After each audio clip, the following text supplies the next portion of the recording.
नमस्कार, मी माधुरी आणि माधुरीज डायरीज मध्ये तुमच्या सगळ्यांचं खूप खूप मनापासून स्वागत.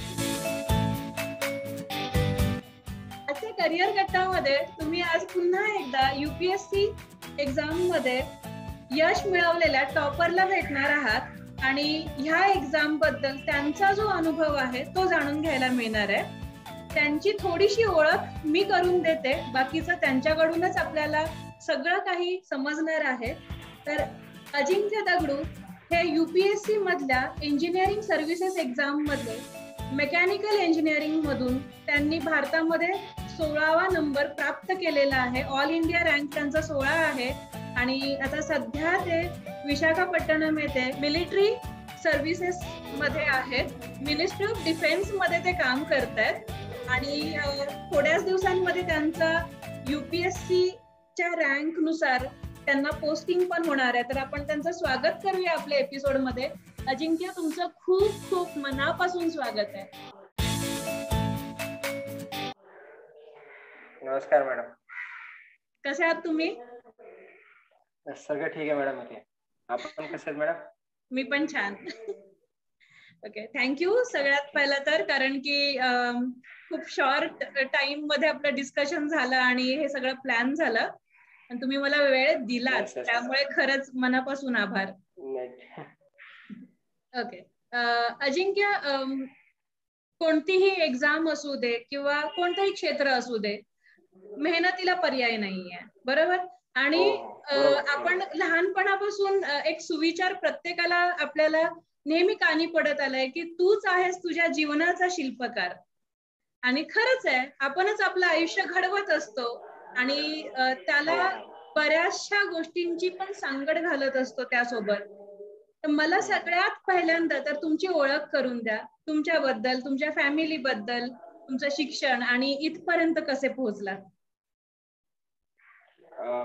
आम्ही मूळचे औरंगाबादचे, मराठवाडा महाराष्ट्र. आमचे वडील तसे त्यांचं बालपण गेलं होतं जालन्यामध्ये. मग ते शिफ्ट झाले होते औरंगाबादला त्या जॉबमुळे. ते गव्हर्नमेंट इंजिनिअरिंग कॉलेजमध्ये लॅब टेक्निशियन पोस्टवर रिटायर झाले 2012 साली. आमच्या घरामध्ये आई, पप्पा, मी आणि माझी मोठी बहीण.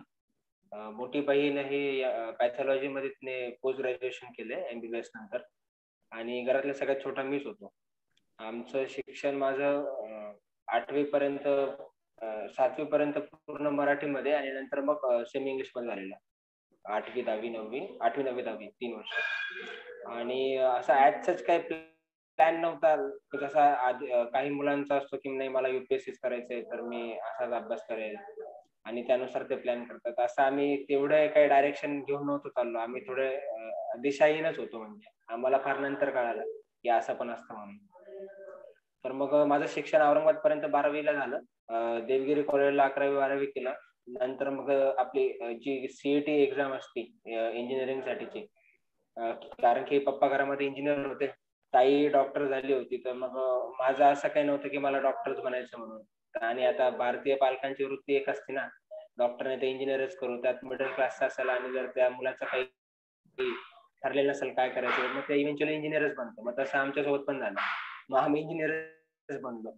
आणि जसं सिनियर सांगत होते की मेकॅनिकल चांगली ब्रांच आहे, तर मग ठीक आहे त्यांच्यावर विश्वास ठेवला. मग मेकॅनिकल मध्ये आलो. CET ला चांगला स्कोर केला होता 179 आउट ऑफ 200 आणि मराठवाड्यातून OBC मधून पहिला होतो तेव्हा पण मी. आणि असा ओव्हरऑल रँक पण माझा 178 का 170 याच्या आसपासच होता महाराष्ट्रामध्ये. तर मला त्या रँक नुसार मग महाराष्ट्रातल्या टॉप कॉलेज भेटलं, college of engineering Pune with mechanical branch. म्हणजे सगळ्या ब्रांच भेटत होत्या पण मी मेकॅनिकलच घेतलं. मग मेकॅनिकल ब्रांच घेतल्यानंतर 4 वर्ष CET ला 2013 ते 17 झाले आमचे. 17 नंतर प्लेसमेंट झाली. लास्ट इयरला कंपन्या येत राहतात विविध वेगवेगळ्या प्रायव्हेट कंपन्या येत राहतात, गव्हर्नमेंटच्या पण येत राहतात. पण आमच्या कॉलेजची पॉलिसी होती 1 पर्सन 1 कोर कंपनी. कोर म्हणजे मेकॅनिकलच्या ज्या पण ऑटोमोबाईल रिलेटेड असतील कंपन्या, ज्या पण डिझाईन रिलेटेड कंपन्या असतील, ज्या पण जिथे मेकॅनिकलचे काम चालतात त्या कंपन्यांमध्ये, त्याला म्हणतात कोर कंपनी. आणि एक दुसऱ्या असतात ज्या IT कंपनीज असतात जिथे सॉफ्टवेअर बिल्डिंग रिलेटेड कामं चालतात, लाईक TCS, विप्रो, याला IT कंपनी. तर आमची कोर कंपनीमध्ये प्लेसमेंट झाली. मग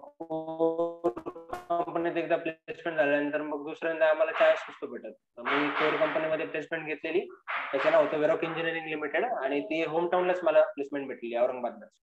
तर मग मी पुण्यानंतर परत औरंगाबादला आलो कंपनीसाठी जुलै महिन्यामध्ये, जुलै 2017ला कंपनी जॉईन केली मी जुलै ते डिसेंबर पर्यंत. आणि नंतर तोपर्यंत आमचे काही जे माझे मित्र होते जसे चारुदत्त साळुंगे, अजून बाकीचे 2-3 मित्र, त्यांनी कंपनी वगैरे काही घेतली नव्हती. त्याचा रँक चारुदत्तचा रँक पण आलाय याच एक्झाम मध्ये मेकॅनिकल मध्ये. तर त्यांनी काय प्लेसमेंट घेतली नाही आणि ते अभ्यासाला लागले होते. इथे आमच्या ब्रांच मध्ये गव्हर्नमेंट मध्ये जायचं असेल तर आधी 2016 पासून इव्हेंच्युअली आमच्या ब्रांच मध्ये वॅकन्सीज कमी होत गेल्या, कारण की गव्हर्नमेंटने प्रायव्हेटायझेशन ड्राईव्हला बूस्ट केल्या घेतल्या. तर जसं प्रायव्हेटायझेशन झालं तर तसं त्या रिलेटेड मॅनेजरियल वर्क कमी होतं गव्हर्नमेंटमध्ये. आणि मॅनेजरियल वर्क कमी झाल्यानंतर ऑफिसर्स पण कमी लागतात मग गव्हर्नमेंटला. तर मग ते ऑफिसर्स कट डाऊन झाले, तर वरचे हायर लेवलचे ऑफिसर्स कट डाऊन झाले म्हटल्यानंतर इव्हेंच्युअली डाऊनवर्ड जे ज्युनियर मॅनेजर असतात ते पण कमी लागतात गव्हर्नमेंटला. तर आमच्याकडे वॅकन्सीज कमी होत गेल्या. मग तरी पण 17 पर्यंत कंडिशन बरी होती. त्यामुळे आम्ही डिसाईड केलं की युपीएससी मध्ये सिव्हिल सर्व्हिसेस देण्यापेक्षा इंजिनिअरिंग सर्व्हिस दिलेलं सोपं आहे, कारण की सेम ब्रांच असते आणि त्याच ब्रांच मधून एक 1300 मार्काची परीक्षा आहे. तर मग ती आपण देऊ शकतो आणि एका नाही तर दुसऱ्या अटेम्प्ट मध्ये पास पण होऊ शकतो. पण मध्येच आम्ही कंपनीला म्हणजे जॉब लागला होता, तर मग आम्ही जॉब घेतला आणि जॉब असताना म्हटलं अभ्यास करून पाहू, पण ते काही शक्य झालं नाही. युपीएससी एक परफेक्ट 1 इयर 2 इयर डिमांड करतं कोणती पण असो. तर मग जॉब मला इव्हेंच्युअली सोडावा लागला. वडील माझे 2012लाच रिटायर झाले होते तसे. तर मग घरामध्ये थोडे पैशाची चणचणच होती, पण ऍडजस्ट करू शकत होतो आम्ही एवढं. आणि ताईचं मॅरेज झालेलं होतं. तर ताई मग तिकडे निघून गेली 2014ला गांधीनगरला. आमचे जिजाजी सायंटिस्ट आहे नॅशनल इन्फॉर्मॅटिक्स सेंटर मध्ये सायंटिस्ट सी म्हणून. मग ताई तिकडे गेली होती. मग घरामध्ये मी, आई आणि पप्पाच फक्त तिघच जण. मग शेवटी मग मी डिसिजन घेतलाच. म्हटलं प्रायव्हेट मध्ये पण आपण इतक्या वर्ष राहून पण कुठेपर्यंत पोहोचणार आहे, जास्त काय आपला स्कोप नसणार आहे. गव्हर्नमेंट मध्येच गेलेलं चांगलं, कारण की ते एक व्ह्यू येतो, स्कोप येतो. आणि एवढं गव्हर्नमेंट मध्ये कसं आपण अशा लोकांना हँडल करतो की ज्यांना हँडल करणं फार अवघड असतं, त्यांच्याकडून काम करून घेतो. तर अशा ठिकाणी अशा लोकांकडून काम करून घेणं जमलं म्हणजे आपल्याला प्रायव्हेट मध्ये कोणाकडून पण काम करून घेता येईल. कारण की इथे गव्हर्नमेंट मध्ये ऑफिसर्स हा फार यंग असतो आणि त्याच्या हाताखाली जे सबऑर्डिनेट असतात ते त्याच्यापेक्षा जवळपास 1.5 टाइम्स ओल्डर असतात. प्रायव्हेट मध्ये एक्झॅक्टली अपोजिट असतं. ऑफिसर्स हा ओल्ड असतो, म्हणजे एल्डर असतो, आणि जे न्यू एम्प्लॉय असतात त्याच्या हाताखालचे ते म्हणजे फार ज्युनियर असतात, लाईक 21-25 इयर्सच्या आतमधले. तर हे एकदम कॉन्ट्राडिक्टरी गोष्ट आहे, एकदम विरुद्ध गोष्ट आहे गव्हर्नमेंट आणि प्रायव्हेट मध्ये. तर मग म्हटलं नाही यार, आपल्याला प्रॉपरली गव्हर्नमेंट मध्येच जायचंय आणि डिसाईड केलं 2018ला डिसाईड केलं. 18 जानेवारीला मग मी चारुदत्तच्या रूमवर शिफ्ट झालो पुण्याला परत एकदा. आणि 18 ते 19 आम्ही क्लास केला. मी मेडिझी एक इन्स्टिट्यूट येते, मेडिझी इंजिनिअरिंग, सिव्हिल, मेकॅनिकल यांना इंजिनिअरिंग सर्व्हिसेस द्यायची असेल तर एक तर एस नाही तर मेडिझी, अशा 2च इन्स्टिट्यूट आहे. तर मी मेडिझी जॉईन केली आणि मेडिझी मध्ये 1 इयर कोर्स केला. मग 2019ला प्रिलिम्स पास झालो, पण मेन्स काय पास होता आलं नाही, कारण की प्रिलिम्स आणि मेन्स मध्ये फक्त 4 महिन्याचं अंतर असतं. आणि मेन्स ही रिटर्न असते. कॉलेजमध्ये जसं आपण पेपर लिहितो ना, मोठा 100 मार्काचा, 60 मार्काचा, 100 मार्काचा, तसं इथं 300 मार्काचा 2 पेपर लिहावे लागतात. तर मग ते माझ्याने काही तेवढं झालं नाही फर्स्ट अटेम्प्ट मध्ये. तर मग मी अगेन सेकंड अटेम्प्ट ट्राय केला 2020ला. प्रिलिम्स मध्ये मला 258 मार्क्स मिळाले out of 500. It is okay score. Mains मध्ये आउट ऑफ 600 मला 398 मिळाले. It is a good score. आणि इंटरव्ह्यू मध्ये 200 मधून 116 मार्क भेटले. It is also good score. Overall माझा रँक यावेळेस मेकॅनिकल मधून आला 16वा. आणि या जर्नी मध्ये मग मी बाकीच्या पण एक्झाम्स देत राहिलो. जसं इस्रोचे 2दा इंटरव्ह्यू दिले, त्यात फेल्युअर गेलं. एका इंटरव्ह्यू मध्ये मला वेटिंग लिस्टवर ठेवलं, वेटिंग लिस्ट सेकंड नंबरवर. सिलेक्ट नाही केलं, वेटिंग लिस्टवर ठेवलं इस्रो सायंटिस्टच्या एक्झाम मध्ये. बार्क मध्ये 2दा इंटरव्ह्यू दिला, 2019ला 20ला. प्रिलिम्स त्याची परीक्षा पास झालो लेखी, पण इंटरव्ह्यू मध्ये काही सिलेक्ट होता आलं नाही. 2020ला बार्क मध्ये 2 मार्कांनी राहून गेलं माझं. आणि बाकीच्या ज्या PSUs असतात government public sector undertaking government companies त्याच्यामध्ये पण सिलेक्शन झालेलं मॅनेजमेंट ट्रेनिंग पोस्टला, काहीच्या ग्रॅज्युएट एक्झिक्युटिव्ह ट्रेनिंग पोस्टला, जसं की हे नैवेली लिग्नाइट लिमिटेड इथं कोल मायनिंग आहे ना, पॉवर प्रोडक्शनची कंपनी आहे इथे साऊदर्न इंडियामध्ये, चेन्नईच्या 200 किलोमीटर वेस्ट साईडला. तर तिथे माझं सिलेक्शन झालं होतं ग्रॅज्युएट एक्झिक्युटिव्ह ट्रेनिंग, पण मी ते पण काही जॉईन नाही केलं.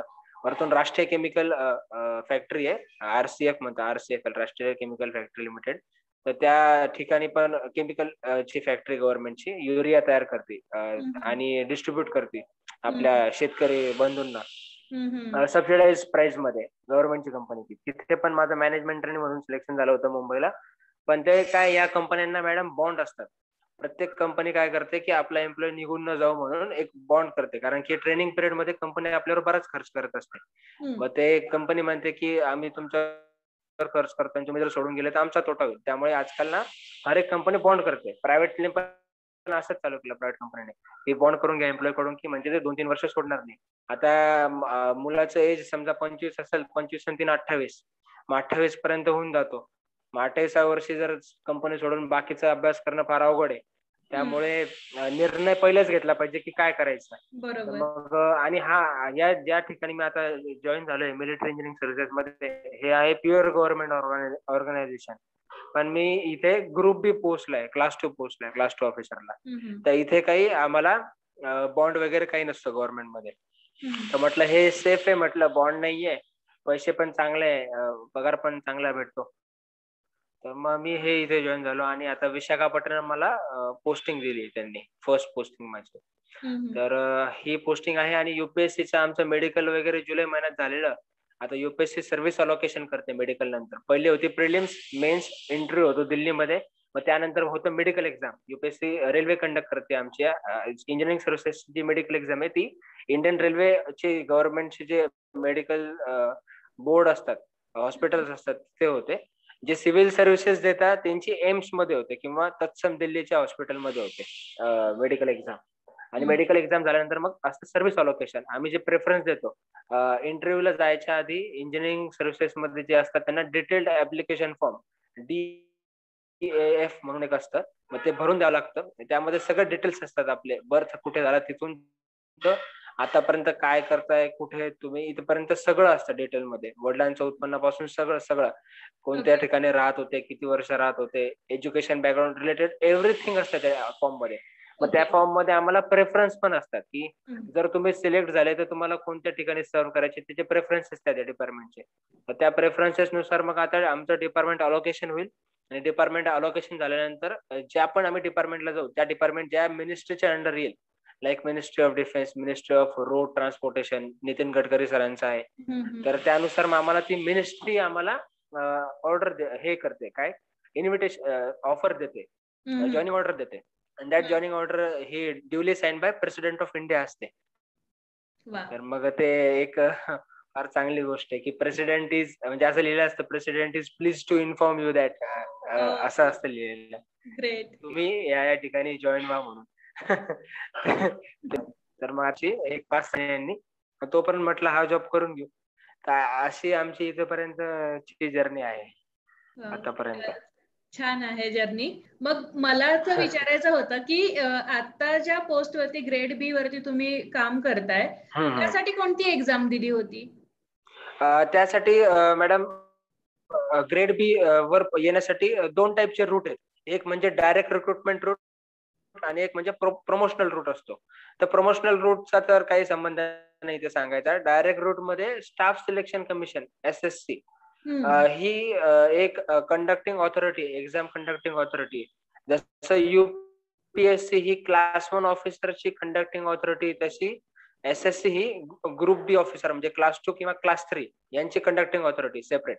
पहिले सगळं हे 1990च्या आधी फक्त UPSCच करायचं, क्लास 1, क्लास 2, क्लास 3 सगळ्यांची रिक्रुटमेंट.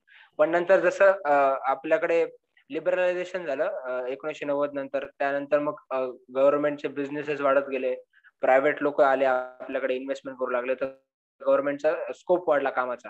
तर मग एवढ्या ठिकाणी एवढे जास्त officers group A, group B, group C conduct करणं UPSC ला काही मॅनेज झालं नाही. तर मग त्यांनी एक सेपरेट एंटिटी तयार केली, स्टॅट्युटरी बॉडीज आहे ती पण SSC. तर मग ते SSC ही स्टाफ सिलेक्शन कमिशन गव्हर्नमेंटच्या वेगवेगळ्या डिपार्टमेंटला ग्रुप बी आणि ग्रुप सी ऑफिसर्स देते, म्हणजे एक्झाम कंडक्ट करून.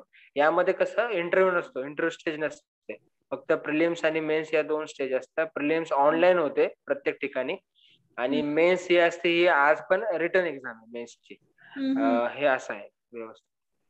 आम्ही ती SSC 2018 ची परीक्षा दिली आणि मग मला हे डिपार्टमेंट भेटलं. ज्युनियर इंजिनियर या पोस्टचं नाव आहे, ज्युनियर इंजिनियर ग्रुप बी असं म्हणतात त्या पोस्ट. Okay okay. IAS मधून जी आम्ही येऊ ती असती ग्रुप ए ची पोस्ट असती, आणि ती इक्विव्हॅलंट असती असिस्टंट एक्झिक्युटिव्ह इंजिनियर, हे पोस्टचं नाव आहे. ज्युनियर इंजिनियरच्या वर असिस्टंट इंजिनियर असतो AE, ही पण ग्रुप बी ची गॅजेटेड पोस्ट आहे. आणि त्याच्यानंतर असते असिस्टंट एक्झिक्युटिव्ह इंजिनियर, ही आहे ग्रुप ए ची गॅजेटेड पोस्ट. ही AEE म्हणतात त्याला, ही UPSC मधून येते.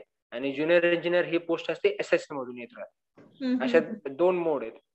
डिपार्टमेंट कोणतं पण असो, स्ट्रक्चर हेच भेटेल प्रत्येक ठिकाणी.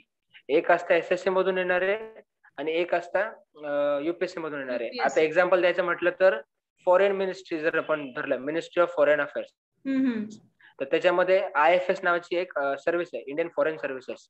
तर याच्यामधून IFS ऑफिसर हे ग्रुप ऑफिसर्स असतात जे येत राहतात. पण असिस्टंट सेक्शन ऑफिसर ASO म्हणून ही जी पोस्ट आहे, ही मिनिस्ट्री ऑफ फॉरेन अफेअर्स मध्ये ग्रुप बी ची सर्व्हिस आहे, जी SSC मधून येत राहते.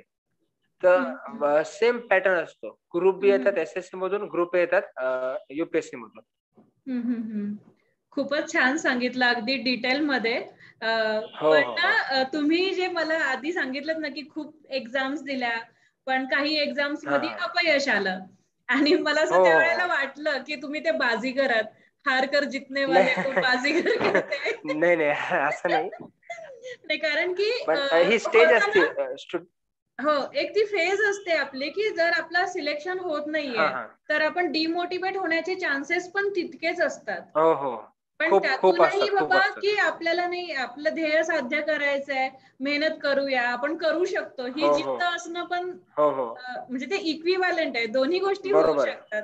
इधर तुम्ही मोटिवेट व्हाल किंवा डिमोटिवेट व्हाल. नाही, स्वतःवर एक तर विश्वास पाहिजे की नाही आपण करू शकतो. कारण की एक तर रेकॉर्ड पाहायचा आपला, रेकॉर्ड जर आधी चांगला असेल 10th 12th मध्ये केलेला, बाबा मेहनत करून आपल्याला भेटतं, तर मग it is like a motivation. नाही, आपला बॅक रेकॉर्ड चांगला आहे, आपण प्रूव्ह केलंय स्वतःला, तर आपण परत एकदा प्रूव्ह करू शकतो. फर्स्ट अटेम्प्ट मध्ये ठीक आहे, कारण की ते पायलेशन होत आहे मॅडम. कारण की इंजिनिअरिंग सर्व्हिस, आता कोणती पण UPSC एक्झाम द्या, की दरवर्षी 10-10 लाख लोक फॉर्म भरतात, 5-5 लाख लोक एक्झाम देतात. आता आमच्या इंजिनिअरिंग सर्व्हिसेस मध्ये 1.5 लाख मुलांनी माझ्या वेळेस एक्झाम दिली असणार आहे कन्फर्म. तर सिलेक्ट तर तेवढे झाले नाही, सिलेक्ट तर फक्त 38 लोक झाले. तर 38 लोकांमध्ये होतं काय असं, कारण की इथे 3 स्टेज आहेत मॅडम प्रत्येक वेळ UPSCच्या. तर मुलं ना पहिली स्टेज दुसरी स्टेज झाल्यानंतर हार मानून टाकतात की नाही यार, होऊ नाही शकणार आपलं यावेळेस, किंवा ते डिमोटिवेट होऊन जाईल की एवढा मोठा अभ्यास, एवढा सिलेबस आहे. तर ते इथे जो टिकतो, इथं कसं जो टिकतो तो जिंकतो सगळ्यात शेवटी, हे तर रूलच आहे UPSCचा. हारलं नाही पाहिजे कोणत्या स्टेजला. आणि पेशन्स फार चेक केला जातो UPSC मध्ये, कारण की कोणत्या पण स्टेज मधून बाहेर जरी झालो तरी पण परत परत स्टार्टिंग पेज पासून चालू करावं लागतं. प्रिलिम्स द्या, मेन्स द्या, ही एक सायकल होऊन जाते. मग या सायकल मधून बाहेर पडलं पाहिजे. ते अभिमन्यू टाकला होता चक्रव्यूहामध्ये, तसं जर अडकलं कोणी तर मग त्याचे वर्ष गेले, आणि जर मागे बघितलं तर 4 वर्ष गेले आपण करायचं, असं होऊन जातं मग. कारण की मुलं ना खूप सारे मी बघितले, प्रिलिम्स देता, मेन्स देता, इंटर मधून फेल होता, परत प्रिलिम्स मेन्स, परत इंटरला फेल. ही सायकल ब्रेक झाली पाहिजे कुठेतरी. आता माझ्या कंडिशन मध्ये तसं नव्हतं. माझ्या कंडिशन मध्ये मला एक जॉब होता SSCचा, तर मी माझं सेफर साइड म्हणून एक ठेवला होता जॉब माझा, की काही जर झालं नाही तर हा कंटिन्यू करता येईल, हा पण गव्हर्नमेंटचा आहे, कधी ना कधी 7-8 वर्षांनी आपण ग्रुप ए ऑफिसर बनू. तर असं सेफ कंडिशन मध्ये राहायला पाहिजे कोणी पण, असं माझं मत आहे. मुलं म्हणतात की नाही फोकस तर एकावरच करा आणि त्यालाच मग तुम्ही पकडून चाला. पण बाबा कंडिशन अशी विचित्र आहे भारतामध्ये सध्या, वॅकन्सीज कमी होत चाललेल्या आहे, गव्हर्नमेंट मध्ये जॉब ऑपॉर्च्युनिटी पण कमी होत चालल्या, वरतून कोविड आलेला आहे, गव्हर्नमेंट स्वतः डिस्टर्ब आहे. तर बघा ना, तुम्ही पूर्णपणे विचार करून निर्णय घ्या ना. तर हेच म्हणणं आहे की अभ्यास भले तुम्ही एका एक्झामचा करा, पण बाकीच्या खूप साऱ्या एक्झाम देत राहा ज्या तुमच्या अभ्यासाला अनुरूप आहेत. असं नाही की मी आता टेक्निकलचा अभ्यास केला आणि मी नॉन टेक्निकलची एक्झाम देऊ लागला, मग ते वेस्ट ऑफ पैसा, मनी आणि टाइम पण होऊन जाईल. एक सेक्टर फिक्स करायचं की नाही मला टेक्निकल मध्ये गव्हर्नमेंट मध्ये ऑफिसर बनायचं आहे, तर UPSC engineering service top exam आहे, त्याचा अभ्यास करायचा. मग बाकीची गेट असेल, बाकीच्या गव्हर्नमेंटच्या ज्या ऑर्गनायझेशन असतात, पीएसयू पब्लिक सेक्टर अंडरटेकिंग, त्याच्या एक्झाम्स असतील, मग त्या देत राहायच्या. त्यामध्ये कुठे ना कुठे सिलेक्शन पक्क होऊनच जातं. पहिल्या वर्षी नाही झालं, दुसऱ्या वर्षी, दुसऱ्या आणि तिसऱ्या वर्षी होऊनच जाईल, पण देत राहायचं एक्झाम. आणि जर काही झालंच नाही तर आमच्याकडे इंजिनिअरिंग मध्ये आमचे जो गॅप असतो ना मॅडम, गॅप फार काउंट करतात. आफ्टर बीटेक तुम्ही केलं काय, after BTech 1 year gap, 2 year gap हे ऍडवायझेबल आहे. मला युपीएससी इंटरव्ह्यू मध्ये पण विचारलं की सर तुम्ही 2017 पास आउट झाले, तुम्ही जॉब केला म्हणताय 6 महिने, मग 18, 19 आणि आता 20चे इंटरव्ह्यू आले, तुम्ही 18, 19 केलं काय म्हणे. तर मला उत्तर होतं माझ्याकडे की सर मी एसएससी एक्झाम क्रॅक झालो, 2018ची एक्झाम जी 19 ला झाली, 19च्या सप्टेंबर महिन्यामध्ये मी ती क्रॅक झालो, परंतु मला अजून पण गव्हर्नमेंटने जॉईनिंग ऑर्डर दिलेली नाही. तर म्हणजे मी सरळ सरळ तो दोष टाकला गव्हर्नमेंटवर की तुमची चुकी, तुम्ही आम्हाला जॉईनिंग दिली नाही तर आम्ही जॉब करत असलो असतो. मग ते पण हसले आणि म्हटले अच्छा आप एसएससी वाले हो क्या, मी बोला हा सर. मग ते निघून गेला. म्हणजे माझा जो गॅप इयर होता तो मी कम्प्लिटली फिलअप केला एक्झाम काढून. तर मग तसं गॅप इयर फिलअप करणं फार इंजिनिअरिंग मध्ये फार इम्पॉर्टंट गोष्ट आहे. तसं इव्हेंच्युअली तुम्ही मेडिकल मध्ये जरी जाल तरी पण एमबीबीएस नंतर एमडी करण्यासाठी मुलं गॅप घेतात, 1 वर्ष, 2 वर्ष, 3 वर्ष गॅप घेतात. पण जर एमडी ला नंबर नाही लागला तर मग तुम्हाला इव्हेंच्युअली प्रायव्हेट मध्ये जावं लागतं, नाही तर गव्हर्नमेंट युपीएससी मध्ये पण हे कॉमन मेडिकल एंट्रन्स टेस्ट असते, मेडिकल एंट्रन्स टेस्ट असते त्यांची युपीएससी कंडक्ट करतं. गव्हर्नमेंटचे जे हॉस्पिटल्स आहेत, सेंट्रल गव्हर्नमेंटचे, रेल्वेचे हॉस्पिटल किंवा बाकीचे, त्यामध्ये पण तुम्ही मेडिकल ऑफिसर एमओ म्हणून एक पोस्ट आहे युपीएससी मधून भरली जाते मेडिकल ऑफिसरची, एमबीबीएस होल्डरची मिनिमम क्रायटेरिया असतो. तर त्या ठिकाणी पण जाता येतं एमपीएससी युपीएससीतून. पण जर तुम्हाला जर प्रायव्हेट मध्ये जायचं असेल तर आता आजकाल इंजिनिअरची जशी अवस्था झाली भारतामध्ये तशी एमबीबीएसची पण होऊ लागली. कारण की एमबीबीएस केल्यानंतर जर एमडी नसेल तर मग तुम्हाला प्रायव्हेट मध्ये कमी पगारावर म्हणजे मंथली 35,000 to 45,000 एवढंच भेटेल हार्डली, ते पण चेन्नई, मुंबई अशा चांगल्या टॉप सिटीमध्ये. तर त्या सिटीमध्ये तुम्हाला एक्सपिरियन्स घ्यावा लागेल, मग एक्सपिरियन्स घेऊन मग स्वतःचं युनिट वगैरे ओपन करता येईल. नाहीतर मग तुम्हाला बॅक टू तुमच्या विलेज किंवा तालुका किंवा अशा ठिकाणी जावं लागेल जिथे तुम्ही ओरिजिन केलंय. पण आता एक चांगल्या सिटीमध्ये आल्यानंतर वाटतं ना की अशा सिटीमध्ये राहू, ती हॅबिच्युअल होऊन जातो आपण. तर मग असंच झालंय मेडिकल आणि इंजिनिअरिंग या दोन्ही सेक्टरमध्ये की आम्हाला गॅप इयर आम्हाला प्रूव्ह करावा लागतो की बाबा गॅप मध्ये तुम्ही केलं काय. जर युपीएससी करून गॅप घेतला आणि जर क्लिअर झालं नाही आमच्याने युपीएससी, परत प्रायव्हेटला जर स्विच केलं तर आमची व्हॅल्यू कमी होऊन जाते. जी व्हॅल्यू बीटेक पास झाल्यानंतर असेल त्यापेक्षा कमी पगारावर मग आम्हाला स्टार्ट करावं लागतो. हे एकदम बेटर ट्रूथ आहे. हे म्हणजे कोणी सांगत नाही पण हे सांगणं गरजेचं आहे की या रस्त्याने आल्यानंतर प्रत्येकाला यश भेटेल असं नाहीये, पण भेटेल. पण जर हिंमत असेल तरच भेटेल. आणि तेवढी अभ्यासपेक्षा मेहनत करायची गोष्ट आहे. युपीएससी ज्या काळापासून चालू झाले त्या काळापासून हुशारी बिलकुल चेक नाही करत. तुम्ही किती मेहनती आहे हेच चेक केलं जातं. हुशार असले असते तर लोक सायंटिस्ट बनले असते भारतमध्ये, डीआरडीओ मध्ये, इस्रो मध्ये. हे हुशार लोक आहेत प्रॉपरली. आमच्यासारखे जे लोक येतात हे मेहनती लोक आहेत. आम्ही म्हणजे हुशार नाही असं नाहीये, पण मेहनत फार लागते आम्हाला. येस. तुम्ही तुमचं कॉम्बिनेशन कसं आहे माहितीये का, तुमचं टॅलेंट, तुमचं पेशन्स आणि तुम्ही बाकी सगळ्या गोष्टी डिफिकल्ट सिच्युएशन मधून तुम्ही कसं स्वतःला स्ट्रॉंग ठेवू शकता. कारण की तुम्ही कसं आहे की एका मोठ्या पोस्ट वरती आहात आणि तुम्हाला बऱ्याच गोष्टींचं लक्ष ठेवायचं आहे. काही काय आपल्याला बोलतो आपण, आपल्याला डिसिजन्स घ्यायचे असतात आणि डिसिजन मेकिंग मध्ये बऱ्याचदा स्ट्रेसफुल वातावरण पण असतं. बरं खूपच असते. स्वतःला जो स्ट्रॉंग ठेवतो अशा लोकांचं कॉम्बिनेशन जे आहे ना त्यांना हे युपीएससी मधून मिळतं. हो बरोबर आहे. युपीएससी सगळं तेच चेक करते. जे वर्किंग असणार फ्युचर मध्ये ते आधीच त्या कंडिशन मध्ये राहायला लावतात. स्ट्रेसफुल एन्व्हायरमेंट मध्ये सस्टेन करा, हेच त्यांचं म्हणणं असतं. एक्झॅक्टली. तुम्ही आता बोलताना सांगितलं आणि ही फॅक्ट आहे की गव्हर्नमेंट एक्झाम आहे, आपण युपीएससी बद्दलच बोलूया.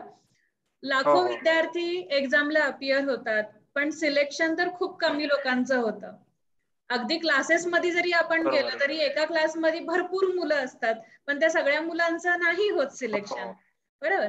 मटेरियल तेच आहे स्टडी मटेरियल, पण तुमचा अप्रोच वेगळा होता म्हणून तुम्ही हे यश प्राप्त केलंय. तर मला बरोबर आहे, तुमच्या बरोबर आहे. अभ्यासाची स्ट्रॅटेजी सांगाल का? आणि त्याचबरोबर म्हणजे हा हा तुम्ही आधीही बोललात की तुम्ही खूप उशिरा सुरुवात केली ह्या सगळ्या गोष्टींना, पण जर एखाद्याने आधीच ठरवलं हो असेल की मला बरोबर आहे. बाबा पुढे होऊन मला कलेक्टर व्हायचंय, मला ह्या एक्झामला जायचंय, कोणतीही हम्म. गव्हर्नमेंटची उच्च पदासाठी असलेली जी पण एक्झाम असेल, तर मुलांनी हम्म. कधीपासून खरं तर हो हो हा हो. ऍप्टिट्यूड बनवायला हवा आणि अभ्यासाला सुरुवात करायला हवी? स्ट्रॅटेजी कशी असायला पाहिजे हे बरोबर आहे. थोडंसं पाहिजे सांगून. हो.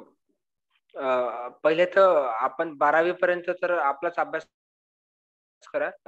ज्या पण फील्डमध्ये तुम्हाला जायचं असेल. कसं करता काही मुलं असे असतात मी बघितले जे आतापर्यंत, की त्यांना UPSC सिव्हिल सर्व्हिसेस सहजच करायचे असते. तर मग ते म्हणतात, की आम्ही ची डिग्री करून करू काय?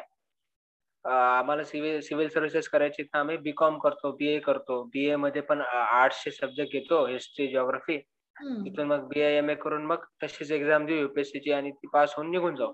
हम्म. ठीक आहे, बरोबर आहे. जर तुमच्याकडे तेवढी जर इच्छाशक्ती असेल तर मग तुम्ही तसा निर्णय घ्या. परंतु कसं असतं एक माणूस म्हटल्यानंतर मनामध्ये संदेह तर असतोच, की बाबा नाही झालं तर. आणि हम्म. मी असा माणूस आहे, की माझ्यामध्ये पहिले मी वर्स्ट कंडिशनचा पहिले विचार करेल. बाबा नाही झालं तर आपण तरलो तरी पाहिजे कुठेतरी. असा माझा कन्झर्व्हेटिव्ह अप्रोच असतो प्रत्येक ठिकाणी. मी पहिले नाही झालं तरची पहिले व्यवस्था करून ठेवतो मिनिमम. मग बरोबर. झालं तर चांगली गोष्ट आहे. मग ते तर आपण आहेच म्हणजे छप्पर फाड आहे आपल्याकडे असं. बरोबर. असा अप्रोच हा मिडल क्लासच्या लोकांचाच असतो. ज्याच्याकडे फायनान्शियल स्टेबिलिटी आहे ऑलरेडी, ज्याच्याकडे पॅरेंट्स एज्युकेटेड आहे आणि ज्याला काही प्रॉब्लेम्स नाहीये. अशा विद्यार्थ्यांना किंवा अशा ऍस्पिरंट्सला मग असा निर्णय घेता येतो जो हटके असेल. पण ज्याच्याकडे लिमिटेड सोर्सेस आहे, तो पहिले स्वतःचे सोर्सेस वाढवायचा प्रयत्न करेल ना, की बाबा नाही झालं तर माझ्याकडे काहीतरी पाहिजे, पैसा पाहिजे, जागा पाहिजे, घर पाहिजे, असा पहिले विचार करेल. तर त्यासाठी as a middle class person माझे वडील आणि मी होतो, आई आहे, आम्ही सगळे आहे. आता थोडी सिच्युएशन बेटर होत चालली आहे. तर मग मी तर असंच सांगेल, की जर तुम्ही माझ्यासारखे असाल तर सध्या ज्या कंडिशन जे ट्रेंडिंग चालू आहे किंवा ज्याला मार्केटमध्ये व्हॅल्यू आहे ज्या एज्युकेशनला, असं एज्युकेशन घ्या. लाईक अजून पण मार्केटमध्ये कॉम्प्युटर सायन्स, IT, इलेक्ट्रॉनिक्स याला व्हॅल्यू आहे बरेच प्रायव्हेटमध्ये. तर हे एज्युकेशन घेऊन ठेवा तुम्ही. कारण की काही जर झालं नाही तर तुम्हाला त्या फील्डमध्ये जाता येईल. हम्म. आता हा झाला माझा सजेशन. यानंतर जर आपल्याला जर तिथे जाऊन जर कळलं की नाही मला UPSC करायची आहे, सिव्हिल सर्व्हिस करायची आहे किंवा MPSC करायची आहे किंवा तत्सम कोणती एक्झाम करायची आहे, जी गव्हर्नमेंटमध्ये तुम्हाला क्लास 1 पोस्टवर नेईल. हम्म. तर त्या एक्झामचं तुम्हाला फर्स्ट इयर तर तुमचं अंडरस्टँडिंग मध्येच जाईल. 4 इयर कोर्स असेल बीटेकचा तर फर्स्ट इयर कॉलेज अंडरस्टँडिंग मध्येच जाईल, इंजिनिअरिंगची अंडरस्टँडिंग मध्ये जाईल की आहे काय हे. तर फर्स्ट इयर जाऊ हम्म. द्या. एन्जॉय करा फर्स्ट इयर. कारण की 12वी नंतर मोस्टली मुलं बाहेर जातात फर्स्ट इयरला. तर एन्जॉय पण लिमिटेड मध्ये करा. प्रॉपरली सगळं सिटी वगैरे फिरा. तर ते फर्स्ट इयर तसं तुमचं निघून जाईल. एक्झाम मध्ये जाऊन मूत्र बनवणं, ऍडजस्ट करणं, हॉस्टेल लाईफ सगळं. मग सेकंड इयर तुम्हाला तुमच्या ब्रांच बद्दल कळेल की ब्रांच कशी काय. तर सेकंड इयर पण जाऊ द्या. ब्रांच समजून घ्या कशी आहे. त्याच्यानंतर स्कोप काय आहे. कारण की ब्रांच समजल्यानंतर माणसाचे व्ह्यू बदलतो मग. नाही बाबा हम्म. माझी ब्रांच अशी चांगली आहे तर मी असं असं करून मी फॉरेन मध्ये पण जाईल. मला तिथे जास्त स्कोप आहे. तिथे मी शिकेल. मग परत भारतामध्ये येईल. आणि प्रायव्हेट मध्ये पण बरेच चांगले ऑप्शन्स आहेत आता ओपन झालेले. तर हम्म. असं पण तुमचं माइंड चेंज होऊ शकतं. त्यामुळे सेकंड इयर पण तुम्ही तुमची ब्रांच रिलेटेड अभ्यास करा. तुमच्या सिनियर्सला भेटा किंवा आपल्या ब्रांचच्या ऑपॉर्च्युनिटीज काय आहे, प्लेसमेंट कुठे होत्या, कोणत्या कोणत्या कंपन्या आहे. तिथला एखादा सिनियर पकडा की जो ऑलरेडी प्लेस झालाय. बाबा तुझा फीडबॅक सांग या कंपनीचा. मग या कंपनीमध्ये समजा जायची इच्छा असेल तर हम्म. त्या रिलेटेड तसं काम करा तुम्ही. कसं जायचं तशी प्रोफाईल बनवा जर जायचं असेल तर. आणि जर हम्म. हार्डकोर गव्हर्नमेंट मध्येच जायचंय किंवा असा मेंटॅलिटी आहे की जिंदगीभर आराम करायचा आहे. किंवा मी जिंदगीभर फक्त डिसिजन घेत राहील. काय करायचंय managerial type, top managerial type. किंवा नाही मला सेक्रेटरी बनायचंय, तिथपर्यंत जायचंय मला अशी इच्छा असेल. किंवा रॅडिकल चेंजेस करायचे असतील सोसायटीज मध्ये आणि मग तुम्हाला ती पॉवर विड्रॉ करायची असेल तर ती तुम्हाला कॉन्स्टिट्यूशन मधूनच पॉवर विड्रॉ करता येईल. त्यासाठी UPSC सिव्हिल सर्व्हिसेसच द्यावी लागेल. आता हम्म. आम्ही पण आता ज्या पोस्टला आहे मी इथे डेप्युटी डायरेक्टर जनरल DDG नावाची पोस्ट आहे. ऍट मॅक्स जर मी 22व्या वर्षी, आता माझं 26 आहे, हम्म. जर मी 4 वर्ष आधी जर IAS झालो असतो म्हणजे पासआउट झाल्यानंतर लगेच, तर मी हम्म. डेप्युटी डायरेक्टर जनरल DDG म्हणता या हम्म. पोस्टला मिनिस्ट्री ऑफ डिफेन्स मध्ये असलो असतो. तर त्या पर्सनला ऑथॉरिटी आहे. तो on behalf of president signature करतो. ऑन बिहाफ ऑफ प्रेसिडेंट म्हणजे ती केवढी मोठी गोष्ट आहे. प्रेसिडेंटच्या बिहाफ मध्ये मी साईन करतोय की हा कॉन्ट्रॅक्ट तुम्ही या कॉन्ट्रॅक्टरला द्या, हे डेव्हलपमेंट करा आणि करोर्स ऑफ रुपीजचे प्रोजेक्ट असतात तिथे. म्हणजे 100च्या वरच असतात सगळे, थाउजंड ऑफ करोडचे. अनलिमिटेड अमाऊंट ऑफ मनी इथे येतो गव्हर्नमेंट कडून आणि तो जातो पब्लिक सर्व्हिस साठीच जातो, पब्लिकच्या सर्व्हिससाठी जातो हे अल्टिमेटली. तर गव्हर्नमेंटची ही रियालिटी. आणि जर तुम्हाला अशा पोस्टवर यायचं असेल तर मग बेस्ट टाइम हाच आहे की तुम्ही थर्ड इयरच्या स्टार्टिंग पासून चालू करा. फर्स्ट इयर सेकंड इयर राहू द्या, तुम्ही समजून घ्या कसं आहे काय. जर आवडली तुमची ब्रांच ठीक आहे, पण थर्ड इयरच्या स्टार्ट पासून मॅन्डेटरी आहे की तुम्ही चालू होऊन द्या. कारण की जेवढा लवकर चालू व्हाल, ही रेस मॅडम एनर्जी फिक्स आहे की तुम्हाला एवढी एनर्जी द्यावी लागणार आहे, एवढे एफर्ट करावे लागणार आहे. म्हणजे तुमच्या हातात आहे की तुम्हाला एफर्ट कधी करायचे. जितक्या लेट चालू कराल तितक्या लेट तुम्हाला सक्सेस भेटेल, जितक्या अर्ली चालू कराल पळणं तितक्या लवकर तुम्ही पोहोचाल. कारण की एंड लिमिट तर तेवढी फिक्स आहे की या ठिकाणी जाऊन पोहोचणे, पण तुमच्या हातात येते. तर थर्ड इयरचा बेनिफिट काय, थर्ड इयर पासून चालू करणं, की थर्ड आणि लास्ट इयर 2 इयर तुमच्याकडे आहेत. तुम्ही अभ्यासासोबत दुसरा अभ्यास करणं सोपं असतं, पण कामासोबत अभ्यास करणं हे कधी पण अवघड आहे. ते प्रायव्हेट मध्ये असेल तर ते अजून अवघड आहे. प्रायव्हेट वर्क प्लस अभ्यास study, it is nearly means माझ्या केसमध्ये तर अशक्यच गोष्ट आहे. कारण की मी करू शकत नाही अशा 2 गोष्टी एकदा प्रायव्हेट मध्ये राहून अभ्यास करून. इथे गव्हर्नमेंट मध्ये तरी अँपल अमाऊंट ऑफ टाइम भेटतो, तर आम्हाला करता येतो अभ्यास. इथले खूप सारे आता माझ्यासोबतचे जे आहेत ज्युनियर इंजिनियर लागलेले, म्हणजे जे सिनियर लागले होते, त्यांनी पण 1-2 वर्ष अभ्यास करून त्यांच्या पर्टिक्युलर राज्याच्या ज्या अभियांत्रिकी सेवा एक्झाम असतात त्या त्यांनी पास केल्या आणि तिथे ते गॅझेटेड ऑफिसर म्हणून निघून गेले. तर गव्हर्नमेंट पोस्ट काढण्याचा हाच फायदा आहे की तुम्हाला बराच टाइम भेटतो अभ्यासाला. एक तर तुम्ही अभ्यासाला युटिलाइज करा, नाही तर तुमच्या ज्या हॅबिट असतील त्या डेव्हलप करा, रिडिंग वगैरे असेल, तसा खूप सारा टाइम भेटतो. तर मग थर्ड इयर हे बेस्ट इयर आहे की तुम्ही चालू केला पाहिजे अभ्यास, त्या पण एक्झामचा, ज्या तुम्ही एक्झामला टार्गेट करा. आणि थर्ड इयर पासून तुम्ही चालू केला, थर्ड इयर लास्ट इयर. आता लाईक आमची इंजिनिअरिंग सर्व्हिसेस जर माझं एक्झाम्पल घेतलं तर थर्ड इयर पासून तुम्ही स्टँडर्ड बुक रीड करू शकता. जसे मेकॅनिकल मध्ये जे पण कोर सब्जेक्ट आहेत 4-5, त्याचे स्टँडर्ड बुक्स तुम्ही वाचा. युपीएससीचा पहिले काय करायचं, जी पण एक्झाम टार्गेट करायची त्या एक्झामचा एक ऑफिशियल सिलेबस असतो साईटवर, तो डाउनलोड करून घ्यायचा, त्याची प्रिंटआउट घ्यायची, रूम मध्ये चिटकवायची आणि तो पहिले सिलेबसला गो थ्रू व्हायचा, 4-5 वेळा तो सिलेबस पाहायचा. मग त्या रिलेटेड स्टँडर्ड बुक कोणतं आहे, त्यामध्ये कोणते चॅप्टर आहेत ते टिक करून घ्यायचे, ते चॅप्टर वाचायचे. असं नाही की बाबा आपल्या युनिव्हर्सिटी एक्झाम मध्ये हे नाहीये तर मग वाचायचं नाही, असं नाही करायचं. मग थर्ड इयरला लास्ट इयरला तुमच्याकडे टाइम येतो तर तुम्ही त्यासोबत वाचू पण शकता एक्स्ट्रा. थोडं मुलं काय होतात थर्ड इयर लास्ट इयरला कसं प्लेसमेंट सिनारिओ असतो. काही काही कॉलेजेस जे चांगले आहेत, सीएपी म्हणा, वालचंद म्हणा किंवा मुंबईचं कॉलेज म्हणा गव्हर्नमेंटचं, त्या ठिकाणी मुलांचे प्लेसमेंट अजून पण होतीये. कोविडचा काही एवढा इम्पॅक्ट झालेला नाहीये. तर मग मुलं काय म्हणतात प्लेसमेंट आहे, तर मग प्लेसमेंट असेल तर प्लेसमेंटची कोणाची पार्टी असते किंवा असा वेळ निघून जातो.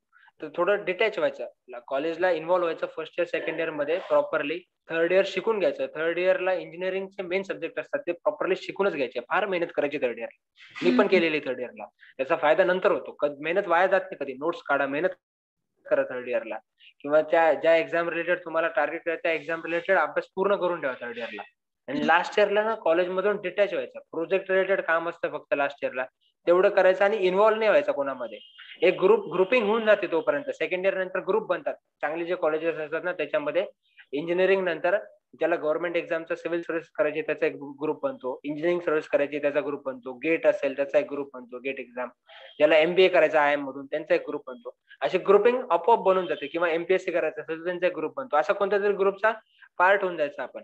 म्हणजे आपण त्या एन्व्हायरमेंट मध्ये असतो ऑल टाइम. की नाही एमपीएससी रिलेटेड ग्रुप असेल तर मग ही मॅगझिन वाचायची, हा क्लास चांगला आहे, याच्या नोट्स आल्या मार्केटमध्ये, इथून घेऊन या, मग स्टडी रूम मध्ये बसा. मग त्या टाइप मध्ये ग्रुप होऊन जातो. त्या ग्रुपचा एक पार्ट बना, पण ग्रुपमध्ये एकदम डायरेक्टली जास्त इन्व्हॉल्व्ह नाही व्हायचं. आपल्या स्टडी रिलेटेड मटेरियल बद्दल इन्व्हॉल्व्ह व्हायचं, डिस्कशन बद्दल इन्व्हॉल्व्ह व्हायचं, बस तिथंच तेवढंच राहायचं आणि डिटॅच होऊन जायचं परत. मग आपल्या सेल्फ स्टडीवर अभ्यासावर फोकस करायचा. आपल्या सेल्फ स्टडीने होईल नाही होणार हे आपल्याला थर्ड इयर किंवा लास्ट इयर एंड पर्यंत होऊन समजून जातं. लास्ट इयरला तुम्ही असाल तेव्हा त्या ज्या एक्झामला टार्गेट करत असाल त्या एक्झामचा अटेम्प्ट नक्की द्यायचा. हा विचार बिलकुल करायचा नाही की आम्ही फर्स्ट अटेम्प्ट फेल गेलो तर मग काय करायचं. आपल्याला काय फर्स्ट अटेम्प्ट मध्ये एक्झाम क्लिअर करायची नाहीये. एक्झाम कशी असते काय असते त्याचा अनुभव घ्यायचा आहे. म्हणून लास्ट इयरला असताना अटेम्प्ट नक्की म्हणजे नक्की द्यायचा.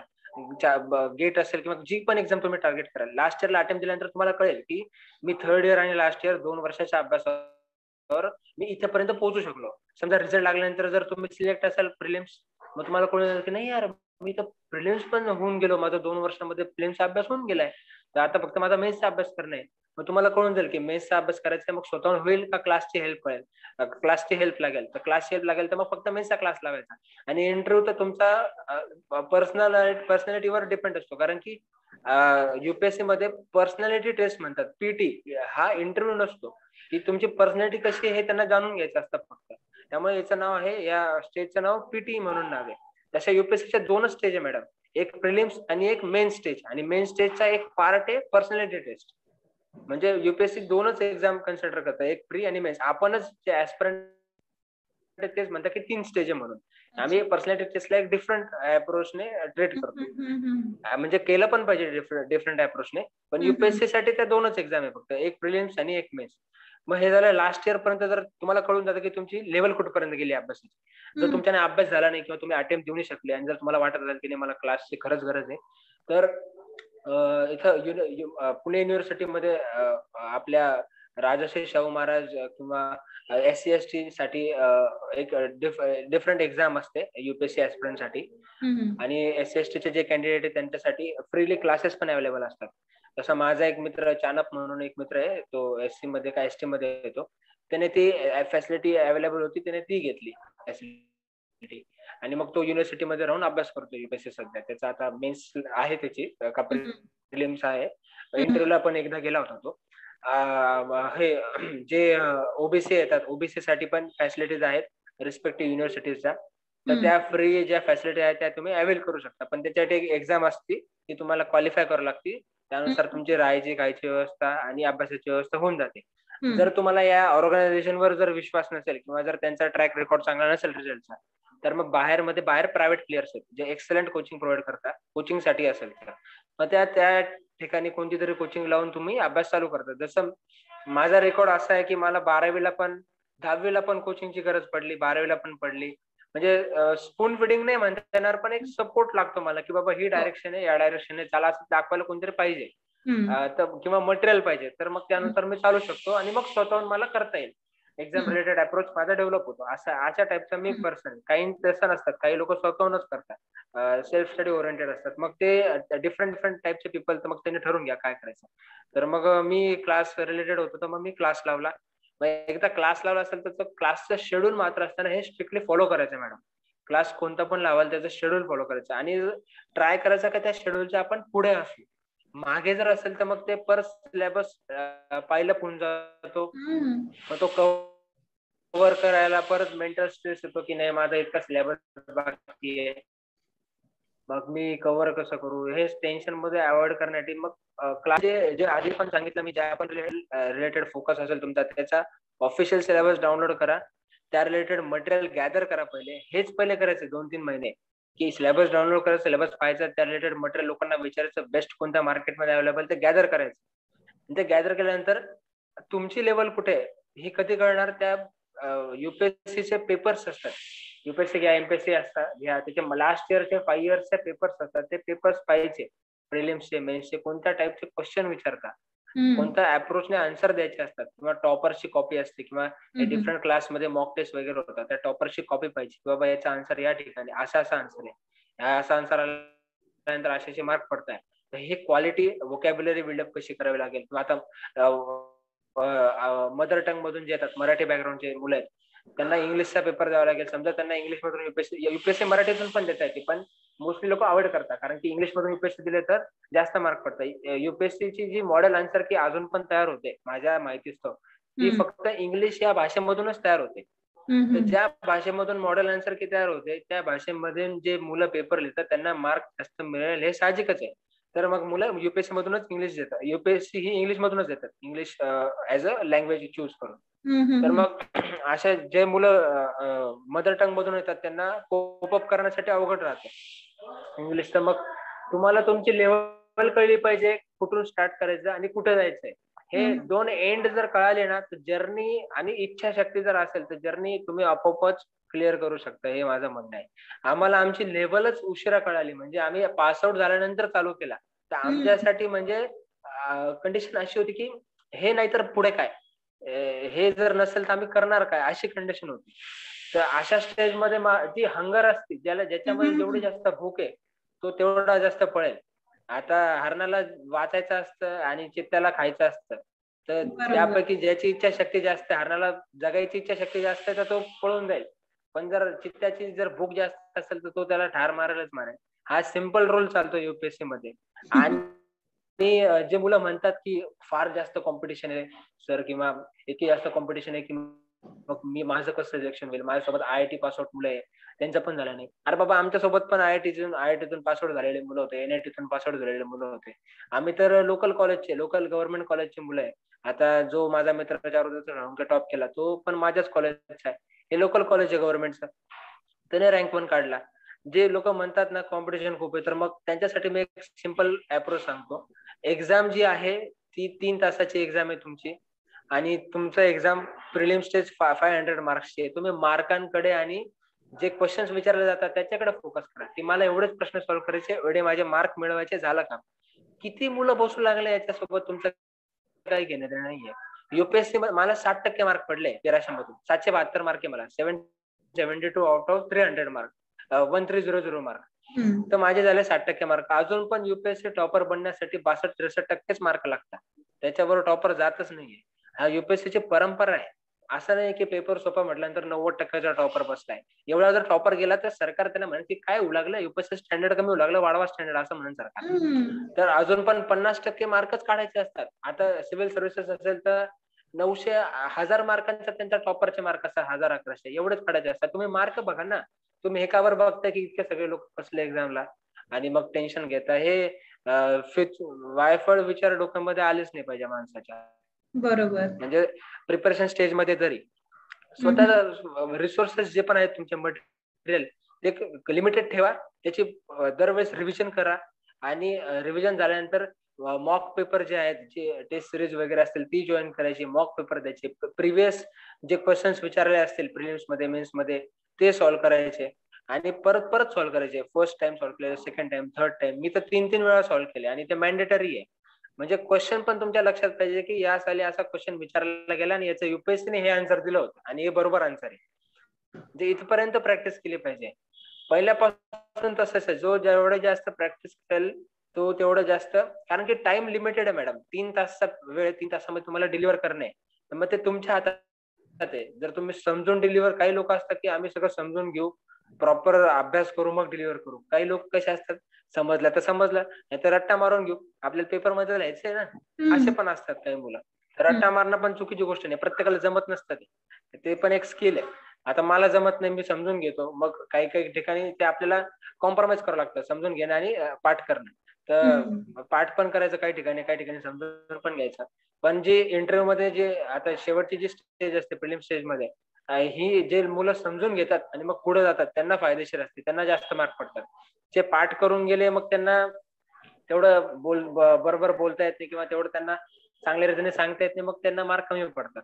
एक रूल आहे मॅडम प्रिलिम्स, की प्रिलिम्स ही जनरली कोणती पण कमिशन असो, स्टेट सर्व्हिस कमिशन असो किंवा युपीएससी असो, प्रिलिम ही त्यातल्या त्यात बाकीच्या स्टेज मधून सगळ्यात अवघड एक्झाम असते प्रिलिम्स एक्झाम. ती पास होणं खरंच अवघड आहे. ओके. मी 2दा दिली प्रिलिम्स, मी सांगू शकतो. माझं 2019 ला जेव्हा मी प्रिलिम्स दिली होती, तेव्हा ही मला इतकी चांगले मार्क पडले होते, टॉपर्सचे मार्क पडले होते. ओके. कारण की त्यावेळेस पेपर फार अवघड होता. माझं असं आहे की जेव्हा पडतं मला, जेव्हा पेपर सोपा, सिली मिस्टेक होऊन मार्क कमी पडतात, अशा पण टाईपचे मुलं असतात. तर प्रिलिम्स ही एक्झाम बऱ्यापैकी अवघड असते क्रॅक करणं. ती एकदा क्रॅक केल्यानंतर जी पण मेन्स एक्झाम आहे युपीएससीची, कोणती पण एक्झाम घ्या तुम्ही, कंबाईन डिफेन्स सर्व्हिस एक्झाम घ्या किंवा सिव्हिल सर्व्हिसेस घ्या किंवा economic services, statistical services, medical services exam, engineering services exam, या 10-12 सर्व्हिसेस एक्झाम आहेत. यामध्ये मेन्स ही ना प्रेडिक्टेबल असते, की बाबा मेन्स मध्ये या टॉपिक मधून असा क्वेश्चन इतक्या मार्काला येऊ शकतो, हे कन्फर्म असतं. मार्क वाईज पण कन्फर्म असतं. हा 20 मार्काचा क्वेश्चन आहे, हा 12 मार्काचा क्वेश्चन आहे, 8 मार्काचा आहे. इथपर्यंत आपण प्रेडिक्ट करू शकतो जर आपण त्या डेप्थ मध्ये अभ्यास केला तर. मेन्स एक्झाम पास करणं हे त्यातल्या त्यात सोपं आहे प्रिलिम्स पेक्षा, आणि इंटरव्ह्यू पास करणं हे तुमच्या हातात. प्रिलिम्स ही पास करायची असती. मेन्स मध्ये चांगला स्कोर असला तुमचा, जसा आमचा 600 मधून 400 स्कोर म्हटल्यानंतर सिलेक्शन तर तुमचं सिलेक्शन होईल, कुठे ना कुठे होईल सिलेक्शन, हे कन्फर्म आहे. आणि जी इंटरव्ह्यू स्टेज आहे किंवा ज्याला पीटी म्हणतो आपण, पर्सनॅलिटी टेस्ट किंवा मुलाखत, त्यामध्ये मग तुमचा रँक डिसाइड होतो. रँक कोणता आहे तुमचा, पहिला रँक आहे की तुमचा शेवटचा रँक, हा त्या पीटीच्या मार्कांवर डिसाइड होतो. जसा माझा 116 होता, मला 16वा रँक आला. आणि प्रिलिम्स टेस्टच्या आधी माझे जे टोटल होते 656 मार्क का समथिंग लाईक दॅट जे टोटल होते, त्यामध्ये एक 27 रँक मध्ये एक मुलगी आहे, तिला 96 मार्क पडले इंटरव्ह्यू मध्ये. तर मग तिचा रँक आला 27. तर आमच्या दोघांचे प्रिलिम्सच्या आधीचे मार्क सेमच होते. किंबहुना माझा तर मग तिचा रँक 27 आला, तिला वेगळं डिपार्टमेंट भेटेल, मला त्यापेक्षा चांगलं डिपार्टमेंट भेटेल, मग असं आहे. किंवा यावेळेस माझ्या लिस्ट मध्ये 772 मार्काला 2 मुलं आहेत, एक मी रँक 16 आणि एक रँक 15. तर मग ते रँक पण डिसाइड होतो. सेम मार्काला 2 वेगळे रँक आहे, कारण की त्याला प्रिलिम्स मध्ये माझ्यापेक्षा 2 मार्क जास्त आहे आणि मला प्रिलिम्स मध्ये त्याच्यापेक्षा 2 मार्क कमी आहे. तर मग माझा एक रँक खाली गेला आणि त्याचा एक रँक वर आला. जर मला जर वर रँक असला तर माझी सर्व्हिस चेंज झाली असती. म्हणजे मिनिस्ट्री ऑफ डिफेन्सच असेल माझं, पण माझी सर्व्हिस वेगळी असली असती. तर माझी आता सर्व्हिस चेंज होणार आहे, कारण की माझा एकने रँक कमी आला. म्हणजे इतकं पण डिसाइड होतं युपीएससी मध्ये. एक मार्क, त्यातला त्यात इंटरव्ह्यूचा मार्क पण महत्वाचा आहे. तर हेच सांगायचंय फक्त. डिसाइड लवकर करा फक्त. जेवढे पण व्ह्युअर्स ऐकत असतील त्याचे पॅरेंट्स वगैरे, की जेवढं लवकर डिसाइड कराल, डिसिजन घ्याल लाईफ बद्दल किंवा काय करायचंय, तेवढं लवकरच तुम्ही ते अचीव्ह करू शकाल किंवा पॉसिबिलिटी अचीव्ह करायची वाढेल तुमची, हे सांगू शकतो मी. खरंय. जसं आता सांगितलं की इंटरव्ह्यू एक महत्वाचा पार्ट आहे, खूप मोठा रोल प्ले करतोय. म्हणजे प्रिलियम्स आणि इंटरव्ह्यू हे दोन म्हणजे वेटेज लगेच आपल्या रँकचा बदलवून टाकणारे आहेत. तर इंटरव्ह्यू कसं आहे ना, की आपल्याला स्वतःला नॉलेज असणं एखाद्या गोष्टीचं आणि ते दुसऱ्याला एक्सप्लेन करून सांगणं, त्याला समजवणं, ह्या दोन डिफरंट गोष्टी आहेत. मग हे जे प्रिपरेशन होतं ना इंटरव्ह्यूचं, ते कधीपासून खरं सुरुवात केली होती? हे पहा मॅडम, इंटरव्ह्यूचं प्रिपरेशन असं सेपरेट प्रिपरेशन कधीच नसतं.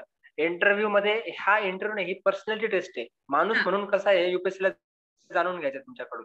त्यांच्याकडे जो डिटेल्ड ऍप्लिकेशन फॉर्म आहे त्याच्यावर सगळं आहे. तुम्ही शिकले कुठे, काय केलं आतापर्यंत, सगळं आहे त्यांच्याकडे. बीटेक कुठून पास केलं, किती पर्सेंटेज आहे तुम्हाला, हे सगळं त्यांना माहिती आहे ऑलरेडी.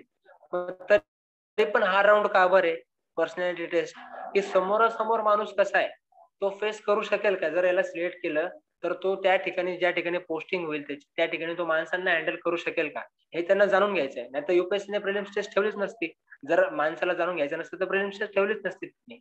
पण प्रिलिम्स टेस्ट किंवा पर्सनॅलिटी टेस्ट पीटी जी आहे, ही पर्सनॅलिटी डेव्हलप करते. जसं की युपीएससी मध्ये डिटेल्ड ऍप्लिकेशन फॉर्म भरायच्या आधी आमच्याकडून हॉबीज विचारल्या जातात. हॉबीज, की तुमच्या हॉबीज कशा आहे. माणसाला जी सवय असते, जे हॉबीज असतात त्यानुसार माणसाची पर्सनॅलिटी कळते.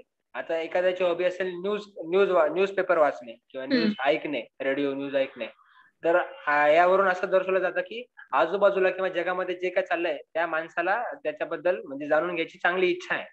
तर असा जर माणूस सिलेक्ट केला आपण, तर त्याला कळेल की त्या लोकॅलिटी मध्ये काय चाललंय, बरोबर, कोणते गव्हर्नमेंटचे प्रोजेक्ट चालले. कारण की गव्हर्नमेंट मध्ये यायचं असेल तर गव्हर्नमेंट प्रोजेक्ट कोणते चालले, गव्हर्नमेंटच्या स्कीम कोणत्या आहे, या माहिती असणं महत्वाचं आहे. त्या स्कीम कशा राबवल्या जातात, त्या स्कीम मध्ये आतापर्यंत चॅलेंजेस कसे आले, ते तुम्ही चॅलेंजेस कसे टॅकल करणार आणि इम्प्रूव्ह कसं करणार, हे झालं जनरल व्ह्यू. याबद्दल आम्हाला ऑफिसर्सला माहिती असणं गरजेचं आहे. आणि हे कुठून करणार, आम्हाला पेपर मधून करणार. न्यूज रिडिंग ही कंपल्सरी मॅन्डेटरीज असते. तर न्यूज रिडिंग असणं, ह्या टाइपची एक हॉबी. माझी हॉबी होती कुकिंग हॉबी. तर कुकिंग हॉबी असली ही एक डिफरंट हॉबी आहे. मग मी जेंडर माझा मेल आहे, तर मेल असून पण तुम्हाला कुकिंग मध्ये हॉबी म्हटल्यानंतर इट इज लाईक तुम्ही जेंडर इक्वॅलिटी मध्ये तुम्ही जास्त विश्वास ठेवता, असं दर्शवलं जातं. जेंडर इक्वॅलिटी मग त्यांनी विचारलं की बाबा कुकिंग अशी कशी तुमची हॉबी, हे तर मुलींचं काम आहे. मी म्हणून गेलो की असं कुठे लिहिलेलं आहे की मुलींचं काम आहे म्हणून, मुलांनी पण केलं पाहिजे. मग त्यांना दर्शवलं जातं, म्हणजे त्यांना माझी पर्सनॅलिटी कळाली की नाही, मी मेलला आणि फिमेलला इक्वली ट्रीट करेल अशी माझी पर्सनॅलिटी आहे. तर तुमच्या हॉबीज ज्या तुम्ही आहेत तुमच्याकडे, त्यानुसार तुम्ही त्यांना दाखवू शकता की मी या टाईपचा पर्सन आहे. किंवा एखाद्याला फुटबॉल खेळायचा शौक असेल किंवा त्याची हॉबी असेल किंवा कॅरम नाही फुटबॉलची हॉबी असेल, तर तो किंवा जो पण ग्राउंड मध्ये गेम खेळला जातो किंवा जो पण ग्रुप मध्ये गेम खेळला जातो, त्या रिलेटेड हॉबी असेल, तर तो काय दाखवू शकतो की मी ग्रुप टास्क मध्ये हे करतो, काय म्हणतात, विश्वास ठेवतो की ग्रुप एफर्ट असेल तरच अल्टिमेटली आपण त्या प्रोजेक्ट क्रॅक करू शकतो. किंवा एखादा बुद्धिबळ वगैरे खेळत असेल किंवा इंडोर गेम खेळत असेल, कॅरम खेळत असेल, तर त्यावरून त्याचं लक्ष, आता कॅरम खेळणं ही काही सोपी गोष्ट नाही आहे. ती गोटी त्या घरामध्ये त्याच्यात पडलीच पाहिजे, तर कॉन्सन्ट्रेशन लागेल. तर हा असं दर्शवलं जातं की मी माझं वर्क जे पण करेल हे फुल ऑन कॉन्सन्ट्रेशन मोड मध्येच करेल, आणि की मला माहिती आहे की ते वर्क फ्रुटफुल करायचं असेल, बेनिफिट करायचं असेल, तर माझे पर्सनल एफर्ट जास्त लागतील बाकीच्या एफर्ट पेक्षा. तर ते असं दर्शवलं जातं. त्यामुळे आपले हॉबीज जे असतात किंवा एखाद्याला, आता माझ्या मित्राला पुस्तक वाचण्याचा फार शौक होता, वेगवेगळ्या रिलिजियस बुक किंवा जे पण टाईपचे बुक आहेत त्या टाईपचे, किंवा कल्चरल रिलेटेड बुक. तर असा जो माणूस आहे जो वेगवेगळ्या कल्चर्सचे बुक वाचतो किंवा वेगवेगळ्या थॉट्सचे पुस्तकं वाचतो, त्यावरून दर्शवलं जातं की हा बाकीच्यांच्या विचारांना पण सन्मान करतो, म्हणजे त्यांचं पण ऐकून घेतो, मग स्वतःचं बोलणं. हे ऑफिसर्सचे जे पण काही लक्षणं आहेत ते आपल्या हॉबीज मधून त्यांना कळले पाहिजे. त्यामुळे पर्सनॅलिटी टेस्ट तेवढी इम्पॉर्टंट होऊन जाते. वरतून एखाद्याचा शौक असेल, मेडिटेशन असेल, योगा असेल, तर मग ते दर्शवलं जातं की योगा वगैरे करत म्हटल्यानंतर त्या माणसामध्ये संयम आहे. तर ही एक चांगली गोष्ट आहे. ही ऑफिसर्स लाईक क्वालिटी आहे. युपीएससी असंच फक्त की त्याच्याकडे किती ऑफिसर्स लाईक क्वालिटी आहेत ऑलरेडी, आणि डिपार्टमेंटमध्ये गेल्यानंतर त्या क्वालिटीजचा किती उपयोग होईल. सगळ्या डिपार्टमेंटचं मोर ऑर लेस कल्चर सेमच असतं, त्यामुळे क्वालिटीज ज्या लागतात त्या पण मोर ऑर लेस सेमच आहे. आता जर चाइल्डिश बिहेवियर असेल, तुमच्याकडे किती पण बुद्धिमत्ता आहे पण तुमचं बिहेवियर चाइल्डिश आहे, तुम्ही अग्रेसिव्ह आहे, अग्रेशन आहे तुमच्यामध्ये, की नाही आम्ही जे बोलेल तेच खरं आहे, बाकी सगळं चुकीचं आहे, किंवा तुम्ही समोरच्या बोलणं कट डाऊन करून तुमचं बोलणं पुट फॉरवर्ड करता विथ मोर वेटेज, तर हे ऑफिसर्सचे लक्षण नाहीये. आमचे लक्षण असे पाहिजे की समोरच्याचं पूर्ण ऐकून घ्या, वरतून आम्हाला जे पाहिजे ते त्यांना समजून सांगून त्याला बाध्य करा की नाही मी जे सांगतो ते बरोबर आहे, आणि ह्या रूटने गेल्यानंतरच लोकांचं भलं होऊ शकतं, किंवा या रूटने जर गव्हर्नमेंट चालेल तर ते मोर बेनिफिशियल असेल, हे समजून सांगणं आमचं काम आहे. आणि ते इम्प्लिमेंट करणं आम्हाला दोन्हीकडे समजून सांगायचं, आमच्या सिनियर्सला पण, आमच्या ज्युनियर्सला पण, आणि जे पॉलिटिकल प्रेशर देतील त्यांना पण समजून सांगायचं की तुमचं याच्यामध्येच हित आहे. तर त्या एक निगोशिएबल टाइप ऑफ पर्सन पाहिजे असतो युपीएससीला विथ दॅट मच टॅलेंट. तर तेच असतं हे पर्सनॅलिटी टेस्ट मध्ये. त्यामुळे एक आणि हॉबीज हे अशा वन नाईट मधून डेव्हलप नाही होत मॅडम. हॉबीज ज्या असतात त्या खूप आधीपासून डेव्हलप होतात. आपण ज्या एन्व्हायरमेंट मधून आलेलो आहे त्या एन्व्हायरमेंट मधून हॉबीज आपल्या डेव्हलप होत राहतात. तर शाळेपासून जे म्हणतात संस्कार लागतात, तर ते संस्कार जर आपण पुढे पण चालवत गेले, आता सकाळी लवकर उठणे, एक्सरसाइज करणे पण ही फार मोठी गोष्ट आहे. जर तुम्ही ऑफिसला जाण्याच्या आधी एक्सरसाइज करून जात असाल म्हणजे तुम्ही एनर्जेटिक पर्सन आहे हे त्याच्यातून कळतं, किंवा त्या तुमच्या बॉडी लँग्वेज मधून पण कळतात. आता एखादा जो फॅटी पर्सन असेल किंवा एक्स्ट्रीमली फॅटी पर्सन असेल किंवा त्याच्यात किंवा आळशी माणूस असेल, तर ते त्यांना लगेच कळून जातं बोलण्याच्या टोनिंग मधूनच. आता आपण ज्या रीतीने आपण इंटरव्ह्यू घेतात, मी घेतात, ज्या एन्थुसियास्टिकली आपण बोलतो एकमेकांना, तर ते त्यांना समजून जातं की नाही बाबा एन्थुसियाझम आहे, नवीन काही करायचं मुलाकडे हिंमत पण आहे.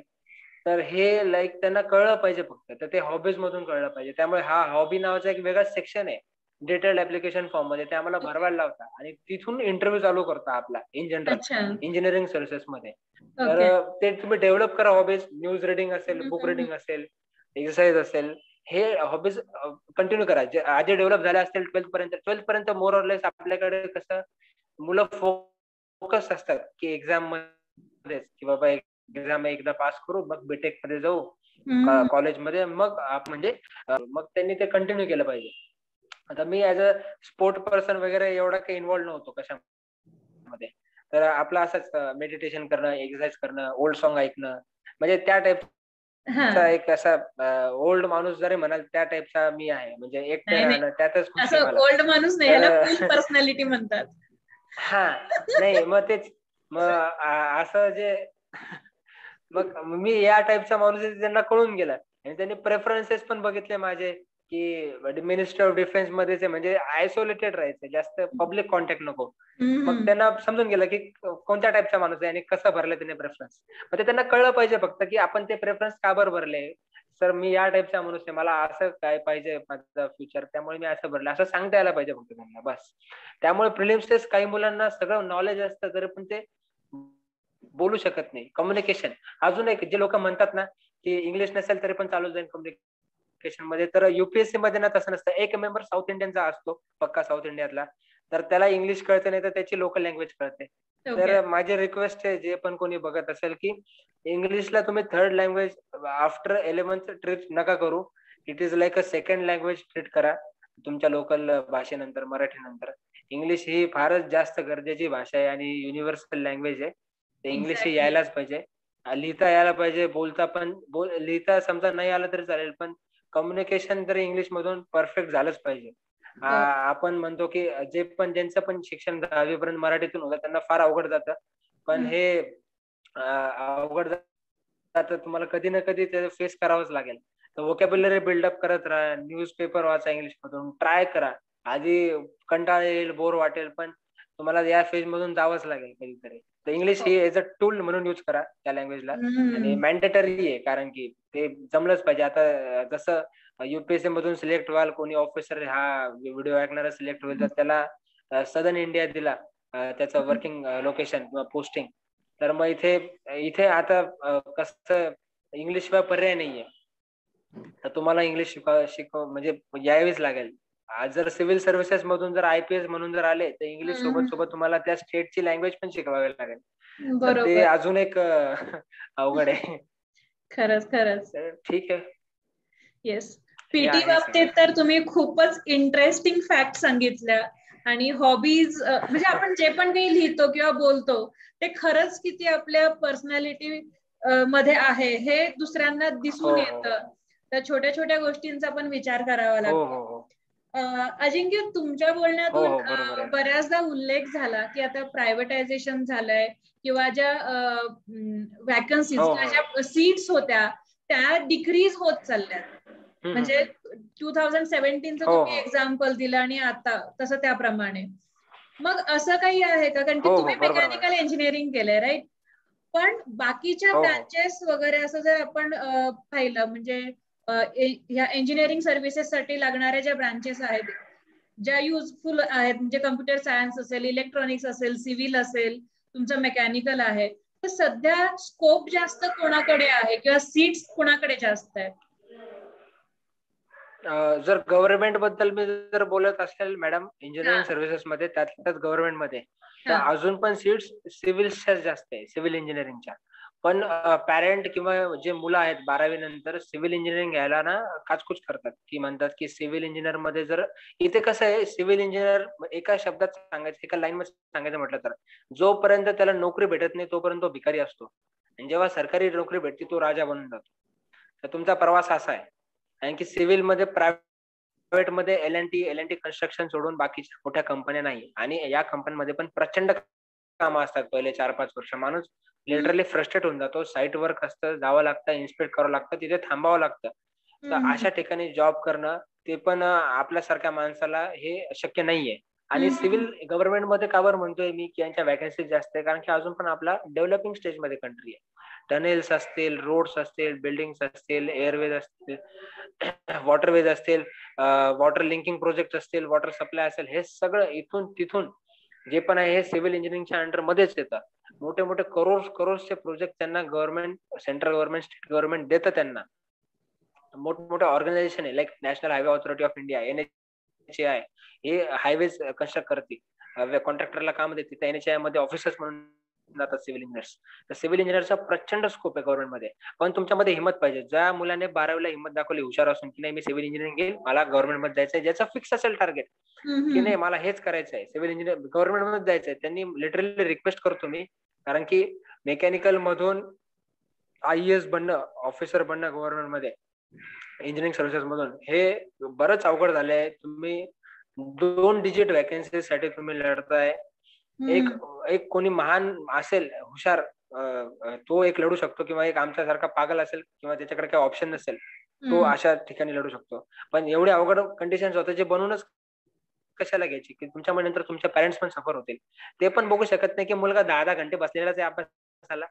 चहा पिलाय, 2दा असंच जेवण केलंय, चपाती आणि चटणी किंवा ठेचा खाऊन अभ्यास करू लागलाय. ते बघणं पण त्यांना अवघड जातं. मग अशी कंडिशन आणायचीच कशाला? सिव्हिल इंजिनिअरिंगच्या महाराष्ट्र सरकारमध्ये दरवर्षी 500-500, 1000-1000 जागा निघताय. आणि सिव्हिलचे लोकांना खरंच ढ नाही म्हणता येणार, पण ते लेस कॉम्पिटेटिव्ह असतात, लेस कॉम्पिटेटिव्ह नेचरमध्ये. कारण की ते सिव्हिल ब्रांच ही फार नंतर प्रेफर केली जाते. पहिले मुलं prefer computer science, mechanical, electrical असं करतात. मग जे खाली राहतात रँकचे लोक ते सिव्हिल घेतात. हे अजून पण तेच चाललंय. मला हे कळत नाही, जर तुम्हाला गव्हर्नमेंट मध्ये यायचंच असेल, पहिल्यापासून फिक्स असेल, तर तुम्ही सिव्हिल घ्या ना पहिले.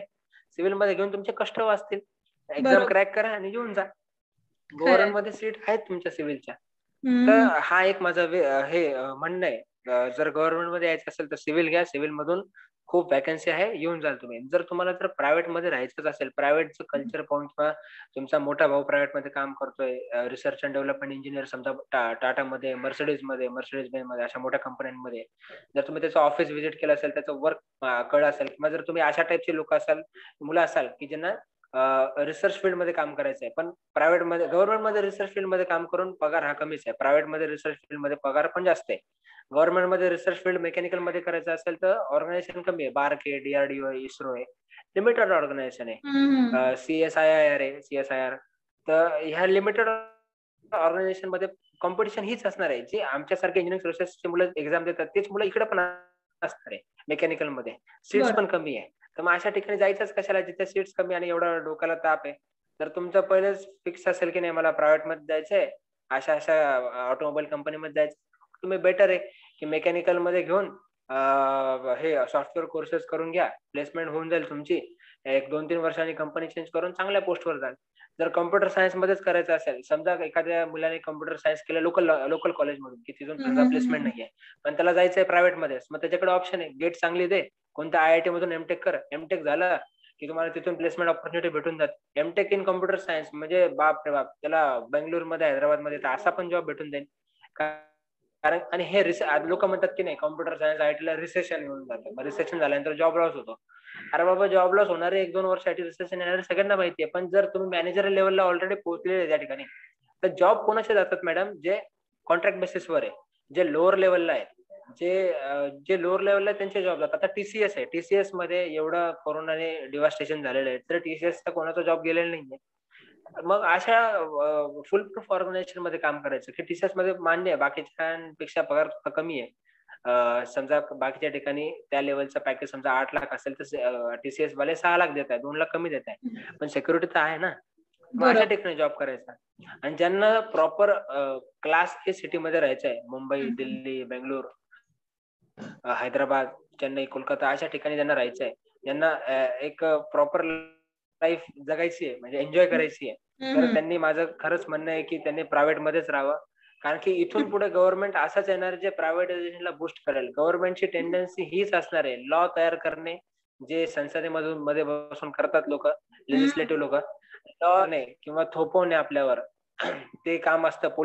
लॉ जर ब्रेकडाऊन कोणी केलं तर त्याला शिक्षा देण्याचं काम पोलीसचं किंवा ज्युडिशरी, पोलीस आणि एक्झिक्युटिव्ह विंग जे पण आहेत बाकीचे गव्हर्नमेंटचे, लाईक मिलिटरी असेल प्रोटेक्शनसाठी, किंवा मिनिस्ट्री ऑफ होम अफेअर्सच्या अंडर जे पण CAPFच्या जागा असतात, कमांडोज असतात, जे रूल इम्पोज करतात, ते सगळं गव्हर्नमेंटचं असणार आहे. पण हे पण जे पण बाकीचे काम आहेत, आता लाईक एक्झाम्पल द्यायचं म्हटलं तर हिंदुस्तान HMTच्या वॉचेस वगैरे येत होत्या पहिले जुन्या काळामध्ये. तर आता ते गव्हर्नमेंटचं थोडी काम आहे वॉच तयार करणं, वॉच विकणं. हे गव्हर्नमेंटचं काम नाहीये. गव्हर्नमेंट देऊन टाकल. गव्हर्नमेंटने आता 2 सेक्टर तयार केले, एक म्हणजे स्ट्रॅटेजिक सेक्टर आणि एक non strategic sector.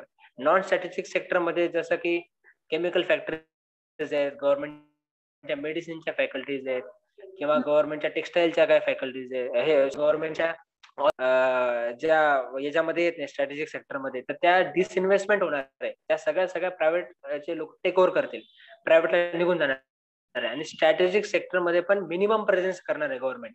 Like energy ही स्ट्रॅटेजिक सेक्टर आहे. एनर्जी मध्ये कोल एनर्जी असेल, कोल पासून एनर्जी कोल प्रोडक्शन असेल तर कोल इंडिया लिमिटेड ही सोल ऑर्गनायझेशन राहणार आहे पुऱ्या भारतभरामध्ये कोळसा आणण्यासाठी, कोळसा काढण्यासाठी. तर कोल इंडियामध्ये पण वेगवेगळ्या टाईपचे इंजिनियर जातात. मायनिंग इंजिनियर पासून तर मेकॅनिकल इंजिनियर 10-12 ट्रेडचे इंजिनियर तिथे graduate aptitude test in engineering मधून जातात किंवा स्वतःची एक्झाम कंडक्ट केली जाते तिथून जातात. असे जॉब ऑपॉर्च्युनिटी आहेत. अशा प्रत्येक सेक्टर, एनर्जी सेक्टर असेल, पेट्रोलियम सेक्टर असेल किंवा न्यूक्लिअर सेक्टर असेल किंवा बाकीचे ऍग्रिकल्चरल सेक्टर असेल, ह्या स्ट्रॅटेजिक सेक्टर किंवा हे एअरस्पेस असेल, एअरपोर्ट ऑथॉरिटी ऑफ इंडिया, हे जे स्ट्रॅटेजिक सेक्टर आहे त्याची लिस्ट केली आहे फायनान्स मिनिस्ट्री ऑफ फायनान्सने. त्या लिस्टमध्ये 2-3 रेग्युलेटरी ऑथॉरिटी 2-3 असतील प्रत्येक सेक्टरमध्ये आणि 1-2 त्यांच्या अंडर PSU असतील. गव्हर्नमेंट स्वतःचा बिझनेस एवढ्याच ठिकाणी रिस्ट्रिक्ट करणार आहे की आपल्या प्राईम मिनिस्टरच म्हटले there is a no role of government to be in business. Business मध्ये राहायचा हा रोल नाहीये, कारण की it is like more like अमेरिकाच होणार आहे की रूल तयार करा, रूल इम्पोज करा, रूल फॉलो करता की नाही करत हे चेक करा. हेच एक गव्हर्नमेंटचं काम असणार आहे. इथून पुढे जे पण 25-30 वर्ष येतील हे गव्हर्नमेंटचं काम असतं. जर तुम्हाला गव्हर्नमेंट मध्ये यायचं असेल तर मग तुम्ही एक्झिक्युटिव्ह विंग मध्ये या, मग ऍडमिनिस्ट्रेशन या, IAS बना, IPS बना, पोलीस सर्व्हिसेस मध्ये या, रेव्हेन्यू सर्व्हिसेस मध्ये या. तर रेव्हेन्यू का बरं इम्पॉर्टंट आहे, कारण की गव्हर्नमेंटला टॅक्स कलेक्ट करायचा आहे. टॅक्स कलेक्ट करून गव्हर्नमेंटला तो युज करायचा आहे परत नेक्स्ट गव्हर्नमेंट रन करण्यासाठी किंवा त्यांच्या वर्किंगसाठी. तर टॅक्स ऑफिसर्स वगैरे ते लागणारच आहे त्यांना. तर ते पोस्ट कमी नाही करू शकत. IPS त्यांना लागणारच आहे. IPS उलट संख्या वाढवली जाते, लोकसंख्या वाढतीये आपली भारताची.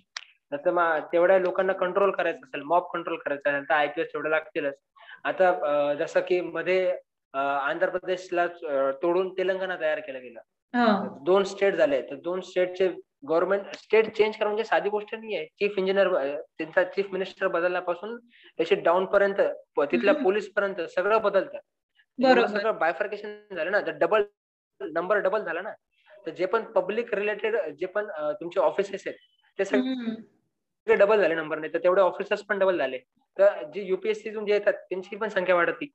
असं होत राहतं. आता इंजिनिअरिंग रिलेटेड गव्हर्नमेंट ना स्वतःला कमी करते, इंजिनिअरिंग रिलेटेड अप्रोच म्हणजे मोस्टली मेकॅनिकल इलेक्ट्रिकलचा की एवढी त्यांना गरज नाहीये.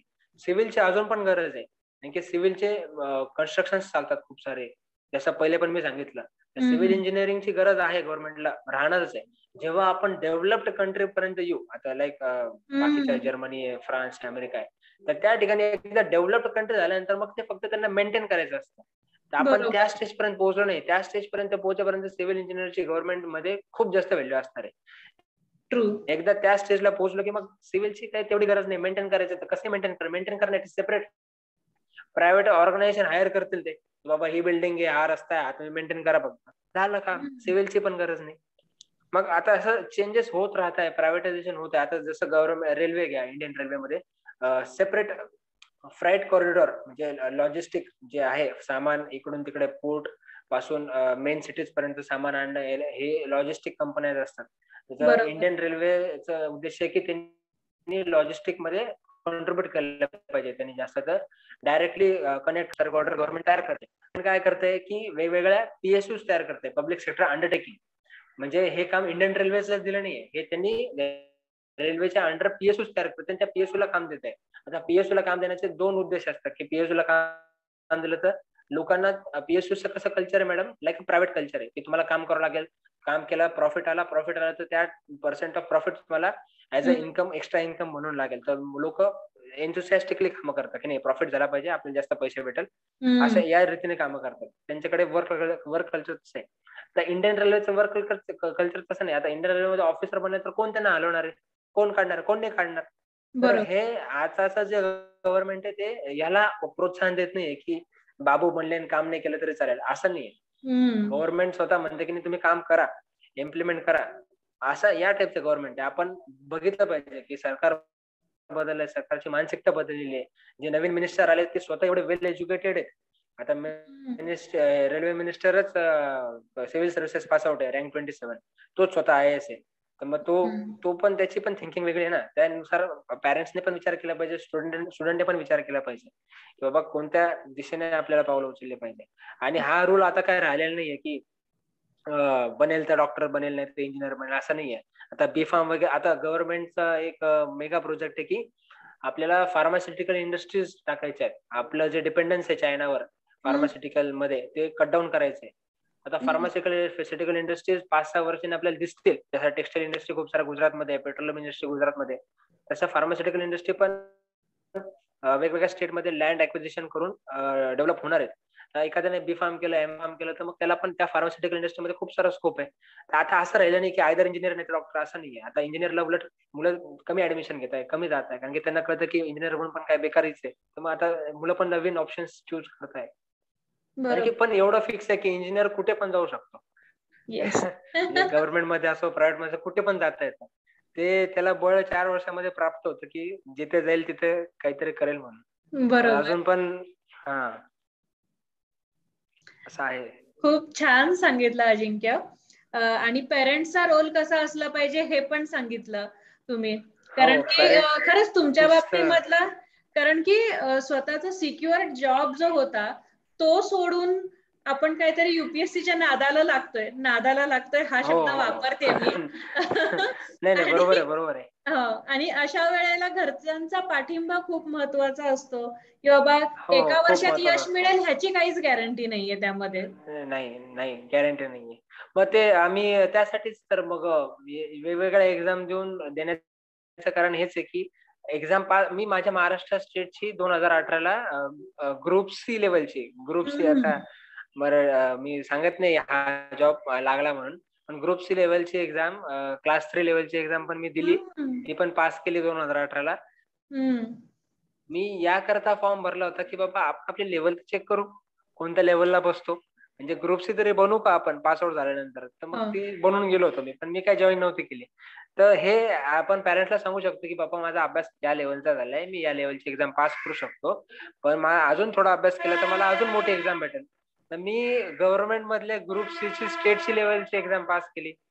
मी गव्हर्नमेंट मध्ये पीएसयू ज्या असतात, पब्लिक सेक्टर अंडरटेकिंग, त्या पण एक्झाम पास केल्या. मॅनेजमेंट ज्याचे पॅकेजेस 14 लाख 15 लाख असे आहेत, अशी पण एक्झाम दिली. ग्रुप बी ऑफिसर मी सध्या आहे एसएससी हम्म. मधून, आणि ग्रुप ए ऑफिसर मी बनणार आहे. म्हणजे हम्म. मला प्रत्येक स्टेजची एक्झाम मी क्लिअर येस. करतच पुढे जातो. सी, बी, मग ए. म्हणजे हम्म. ग्रॅज्युअली गेलेलो आहे. येस. काही मुलांचं डायरेक्टली ए मध्ये जातात. तर मग तसं नाही ना, मला प्रत्येक ठिकाणी आता बीचा अनुभव पण आहे मला की बाबा सिनियर कसे ट्रीट करतात. म्हणजे काही लोक चांगले ट्रीट करतात, काही सिनियर चांगले ट्रीट करत नाही सबऑर्डिनेटला. पण मी सबऑर्डिनेट आहे सध्या, ग्रुप बी ऑफिसर आहे. तर मग मला कळेल ना की बीच्या पण लोकांचे काय पण त्यांना पण कोणत्या कंडिशन मध्ये जावं लागतं, ते पण कसे लोक आहेत. True. Me group A officer 6-7 महिन्यांनी बनेनच, तर मी मग त्यांना त्या टाईपचे ट्रीटमेंट देणार नाही ना. मला पण माहिती की ते पण कोणत्या कंडिशन मधून गेलेत. जे ऑलरेडी युपीएससीतून येतात त्यांना काय माहिती असतं की आता मान्य आहे, पगार ग्रुप बी ऑफिसरला सेंट्रल गव्हर्नमेंट चांगला आहे. 50-51 हजार रुपये पगार पडतो इन हँड मध्ये. पण हम्म. ग्रुप ए ऑफिसरचा तोच 80-90 आहे. तर त्यांना काय माहिती की ग्रुप बी ऑफिसरला काय कंडिशन असते, त्यांची फॅमिली कशी आहे. तर ते थोडं ट्रीटमेंट वेगळे देतात त्यांना. तर आता मी त्या ग्राउंड पासून चालू केलं तर मी त्यांना ऍज अ क्लोज स्टेटमेंट देईल की नाही बाबा, पहिले तुम्ही तुमचा पाहून घ्या, मग डिपार्टमेंटचं पहा. एक आत्मीयता तयार होऊन जाते की बाबा मी पण इथूनच आलेलो आहे. भले मी कमी खरंय. महिने काम केलं, 1 वर्षाच्या आत काम केलं, पण मी इथूनच तर ओरिजिन झालाय ना माझा. ते विसरलं नाही गेलं पाहिजे आपण स्टार्ट कुठून केलंय. पोहोचलो तर कुठे कोण पोहोचेल माहित नाही, पण स्टार्ट पण इम्पॉर्टंट आहे, तो लक्षात राहायला पाहिजे. म्हणून म्हटलं नाही, हा जॉब चांगला आहे, इथून स्टार्ट करू. गव्हर्नमेंटचं रूट कळलं पाहिजे की कुठून चालू होतं प्रॉपरली गव्हर्नमेंट, येस. आणि मग वर्क केलं पाहिजे माणसाने. कारण तुम्ही इतक्या एक्झाम्स दिल्यात ना अजिंक्य, त्याच्यामुळे तुमचं एक ऍप्टिट्यूड बनत गेला प्रत्येक हो, हो, सिच्युएशनला फेस कसं करायचं. आणि हो, जसं बरोबर तुम्ही आहे. आता ग्रेड बी ऑफिसर म्हणजे काही कमी पोस्ट नाहीये. तुम्ही जे काम करताय ते नाही, ही नक्कीच ही पण चांगलं फार कमी आहे. नाहीये. पण हो हो. कालच माझे वडील पण म्हणे की त्यांनी पण जॉब, त्यांचा पण लॅब टेक्निशियन जॉब होता. तर त्यांनी तो जॉब करत असताना गव्हर्नमेंट पॉलिटेक्निक कॉलेजमधून, गव्हर्नमेंट इंजिनिअरिंग कॉलेजमध्ये सर्व्हिसला होते, आणि हम्म. गव्हर्नमेंट पॉलिटेक्निक कॉलेजमधून त्यांनी डिप्लोमा पास केला 1980च्या आसपास. तर डिप्लोमा पास केला त्यांनी, पार्ट टाइम डिप्लोमा 5 इयर्सचा केला होता तेव्हा, आफ्टर मॅरेज बरं का मॅडम. हम्म. हम्म. आणि हम्म. त्यांना ज्युनियर इंजिनियर बनायचं होतं सिव्हिलमध्ये महाराष्ट्र शासनामध्ये, पण त्या काळात झिरो बजेट लागू होतं. हा तर हा. त्या काळामध्ये नवीन काय पोस्ट आल्या नाही, हम्म. त्यामुळे त्यांचं ते काय स्वप्न काय साकार झालं नाही. तर ते मला काल तेच म्हणत होते की बेटा, म्हणे तू ज्या जॉबला आहे म्हणे त्या जॉबला मी ऍस्पायर करत होतो की मी लागून जाऊ म्हणून. माझ्यासाठी हा जॉबच फार मोठा होता आणि असं असतं. नाही, आणि खरंच खूप छान काम आहे, कारण की कोणत्याही परीक्षेमधलं यश हे रातोरात मिळत नाही. त्यासाठी खूप पाठीमागे म्हणजे नाही भेटत, मेहनत नाही असते भेटत. तेवढी. खूप खूप छोट्या छोट्या हो हो गोष्टींचा हो विचार केला जातो आपल्या पर्सनॅलिटी हो डेव्हलपमेंट मध्ये. आणि त्याच्यामुळे हो हो हे असं यश मिळवणं आणि त्याही हो पेक्षा हो पाय आपले जमिनीवरतीच ठेवून देणं अजून हो हो ही खूप आणि मोठी अजून एक स्टेज गोष्ट असते. म्हणजे किती पण चांगला मित्र असतो, म्हणजे मित्र असलेच पाहिजे, क्लोज फ्रेंड्स तर असलेच पाहिजे. परंतु ऍट द एंड जे एक्झाम तुम्ही देणार आहे, जे इंटरव्ह्यू फेस करणार आहे, तिथे तुम्ही सिंगलच असणार आहे. तर एकटं राहून तुम्हाला तेवढं परफॉर्म करता आलंच पाहिजे कोणत्याही परिस्थितीमध्ये. जे येस. सेल्फ मोटिवेशन जे असतं ते तुम्हाला स्वतःला ठेवावंच लागणार आहे. स्वतःवर फार जास्त विश्वास पाहिजे. कोणी जरी किती जरी म्हणत असेल नाही होणार. मी जेव्हा मॉक एक्झाम देत होतो, मॉक पेपर देत होतो, मेन्सचा पेपर, तेव्हा एक्झामच्या 15 दिवस आधी मी एक पेपर लिहिला होता 300 मार्काचा. त्यामध्ये मला 142 मार्क पडले होते मॅडम फक्त. आणि ओके. माझा 48 मुलांनी तो पेपर दिला होता. माझा 41 रँक होता 48 मधून. 142 मार्क, 41 रँक 48 मुलांमधून, म्हणजे काहीच नाही ना. जर असा जर विचार केला असता की यार मला पेपर अवघड गेला, हा माझं सिलेक्शन होईल नाही होणार, मग कसं होईल माझं, या वर्षी नाही झालं तर परत मग त्या टेन्शनच्या फेज मध्ये आलो असतो. पण नाही, मी तसं नाही केलं. म्हटलं एखादा पेपर अवघड गेला तर गेला, काय फरक पडतो. त्याचे आन्सर वगैरे बघून घेतले, क्वेश्चन कोणत्या टाईपचे आहेत, हे मला जमत नाही, त्या रिलेटेड फक्त वाचलं मी, समजून घेतलं आणि गेलो पेपरला. माझा एक म्हणजे मला माझे मित्र पण म्हणतात की एवढं तू ऑल टाइम इतका पॉझिटिव्ह कसं काय असतो, की म्हणजे तुला भीती नाही वाटत का? आता आतमध्ये तर भीती खूपच वाटते ना, की नाही झालं बरोबर. तर मग नाही झालं तर मग पहिलं मी जसं पहिले सांगितलं होतं की ऑप्शन पहिले मी क्रिएट करून ठेवतो. Plan A, B, C, D माझं चालूच असतं असं. म्हणजे बरोबर. मी थांबत नाही. हे नाही तर हा. हे, नाही तर हे, नाही तर हे. तर हम्म. मग तसं ती वृत्ती आहे माझी, की बॅकअपला पण बॅकअप ठेवा. अशी येस. अशी वृत्ती आहे माझी. तर मग पण पॉझिटिव्ह राहणं हा एक आणि एकच वे आहे युपीएससी मध्ये, सेल्फ मोटिवेट राहणं. येस. हे दुसरं काही शक्यच नाहीये. आणि जेवढं मी पण युपीएससी अभ्यास करताना कॉलेजच्या लायब्ररीमध्ये वगैरे जायचो अभ्यासाला. तर एक मुलांचा एक सेपरेट ग्रुप असायचा, ते ग्रुपमध्ये स्टडी करायचे. माझ्या ग्रुपमध्ये पण आम्ही 2-3 होतो, पण आम्ही ना वेगवेगळ्या ठिकाणी राहून स्टडी करायचो.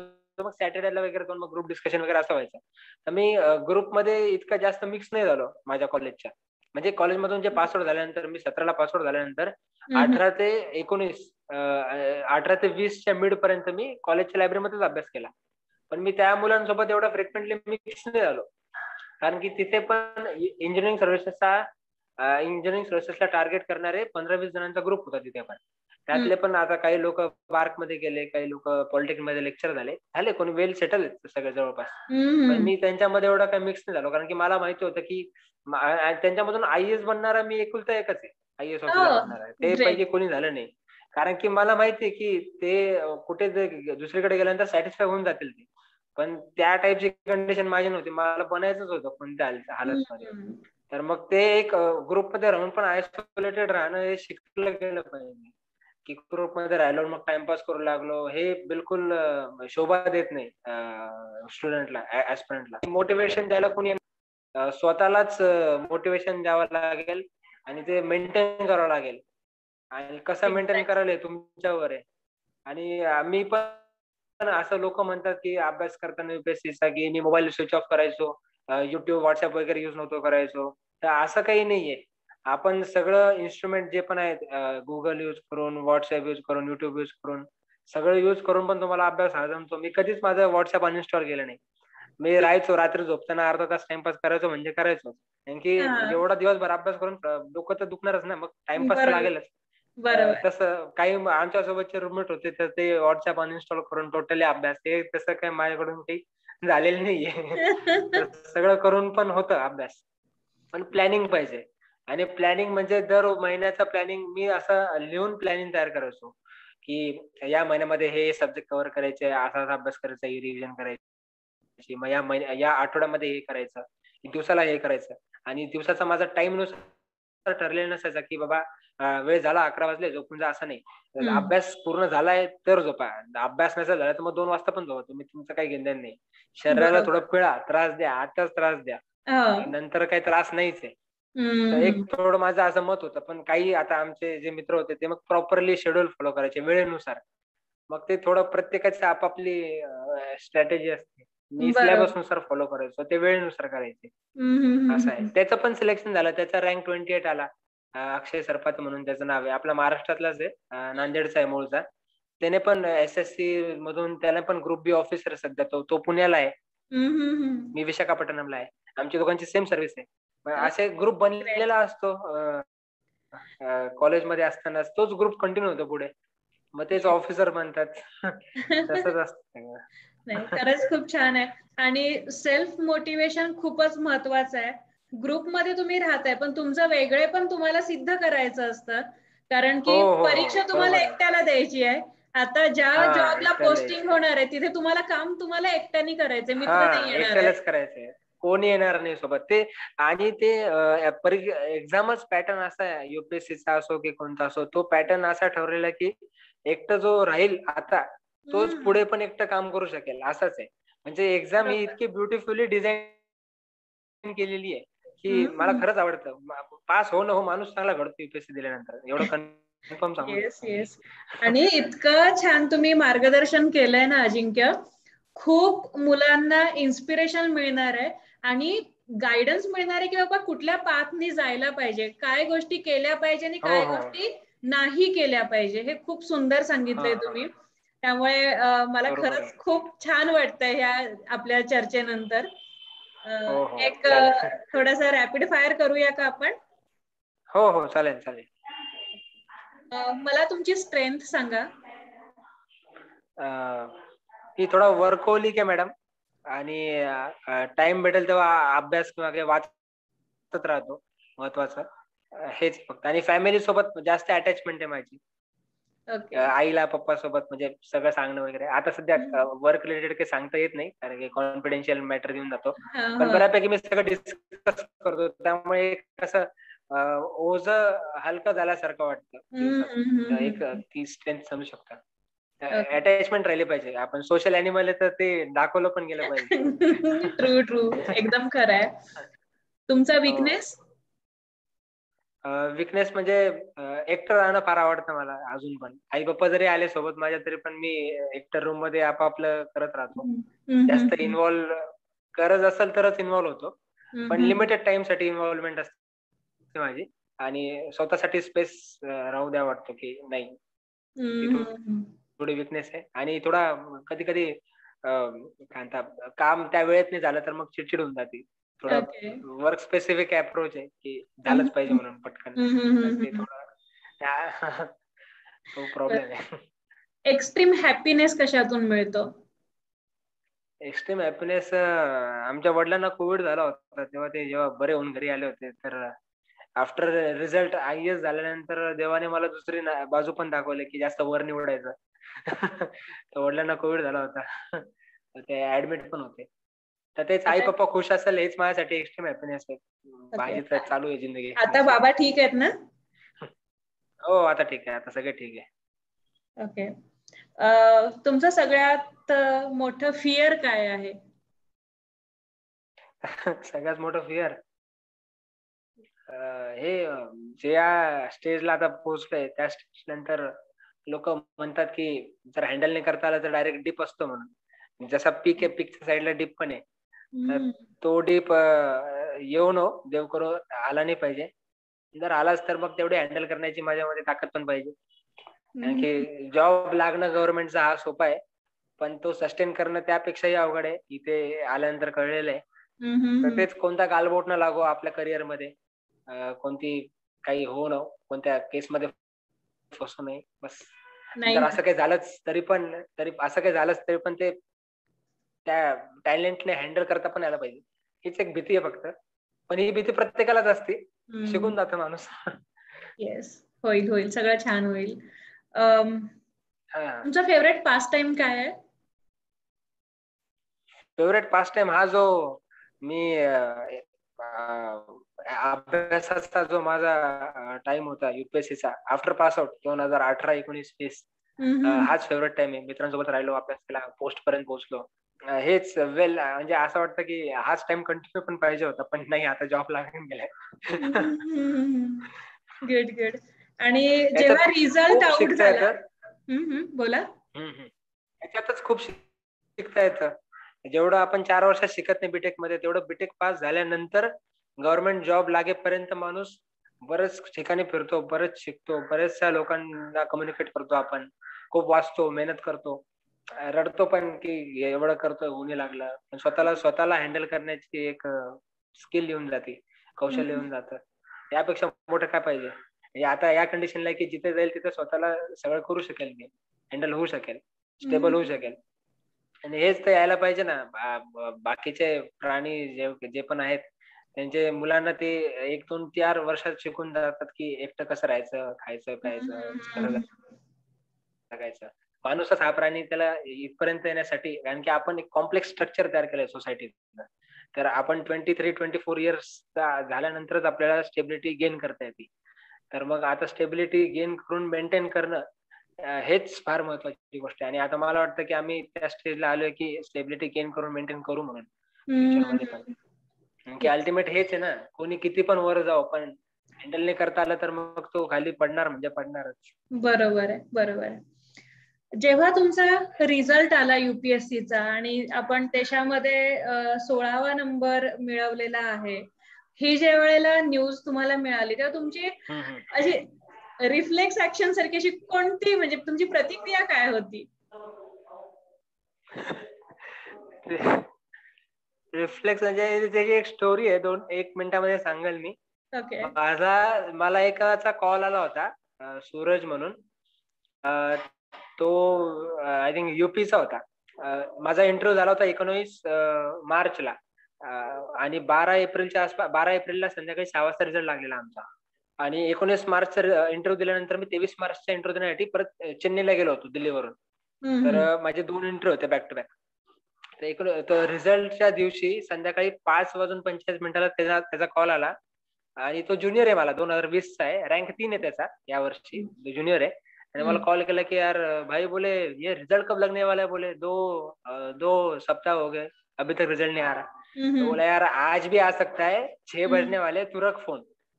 तर त्याला फोन ठेवायला लावला मी. आणि म्हटलं बघू, म्हटलं साईटवर जाऊन युपीएससीच्या काही आहे का म्हटलं. तर साईटवर जाऊन मी गेलो मॅडम. आणि साईटवर ना व्हॉट्स न्यू म्हणून एक ऑप्शन असतो राईट कॉर्नरला, व्हॉट्स न्यू. तिथे दिसू लागलं की ESC selected result, list of selected candidate roll number wise 2020 असा. आणि मी म्हणजे त्याच्यावर क्लिक केलं आणि डाउनलोड करायचा प्रयत्न केला, तर ते म्हणत होतं की file is not supported on your mobile.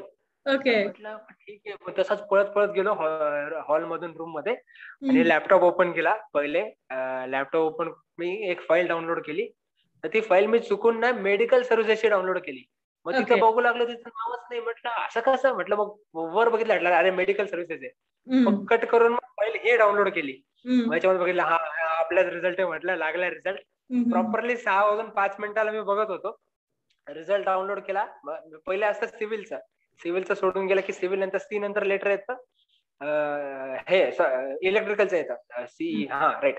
नंतर येतं मेकॅनिकलचं. तर मग मेकॅनिकलचा पहिले रँक 1 बघितला, चारुदत्त साळुंखे, रँक 1. भाऊंचं नाव आहे, म्हटलं आपल्या भाऊ झाले, म्हटलं रँक 1. म्हटलं ठीक आहे, मग आता म्हटलं आपण खालून चालू करू, म्हटलं खालून. तर 38 पासून चालू केलं. 28ला आलो. माझ्या मित्राचं नाव होतं अक्षय देविदास सरपाते. तर म्हटलं त्याचं दोघांचं झालं, म्हटलं नंतर माझं झालंच असेल, म्हटलं बघायच्या आधी माझं झालं ते, म्हटलं. तर मग मिडलला आलो मी, मिडलला 14-15ला. म्हटलं 16व्या ठिकाणी माझं नाव होतं, दगडू अजिंक्य राधाकिशन. मग लागलं, नाव दिसलं, एकदा जोरात ओरडलो झालं म्हणून. मग पप्पा आले पळत, म्हणे काय झालं, म्हणे पप्पा आयएस झालो, म्हटलं आपण यावर्षी. मग त्यांना दाखवला रिझल्ट, ते पण खुश झाले. आई पूजा करत होती, संध्याकाळची पूजा असती, आई पूजा करत होती. मग आईला थोडं लेट सांगितलं गेलं. मग ताई पण होती तिकडच्या रूम मध्ये, बेडरूम मध्ये. मग ताई म्हणे की तुझं काही नाही म्हणे, कारण की काय झालं, पहिल्यांदा जेव्हा सांगितलं होतं ना मी झालं म्हणून सिलेक्शन, ते मेन्सची लिस्ट होती. प्रिलिम्स नंतर जे मेन्स साठी आले त्यांची लिस्ट बघून मी सांगितलं होतं ताईला एक 10 दिवसापूर्वी माझं सिलेक्शन झालं म्हणून. ताई म्हणे तू असा उल्लू घुमवतो म्हणे, लिस्ट चुकीची दाखवली म्हणून. तर मग ताईने स्वतः मोबाईलवर डाउनलोड केली, कन्फर्म केलं. मग सगळ्यांना कळलं की झालं म्हणून. रिफ्लेक्स हाच होता की फार जोरात ओरडलो, म्हणजे इतकं पण नाही, सोसायटीमध्ये राहत होतो अपार्टमेंट मध्ये, पण बऱ्यापैकी जोरात ओरडलो होतो मी. ते गार्डला पण ऐकू गेला असेल की झालं म्हणून. नाही, मी समजू शकते तो आनंद, कारण की हे सांगताना सुद्धा तुम्ही किती खुश झालाय, त्याच्यामुळे मी इमॅजिन करू नाही शकते. तेच आहे ते.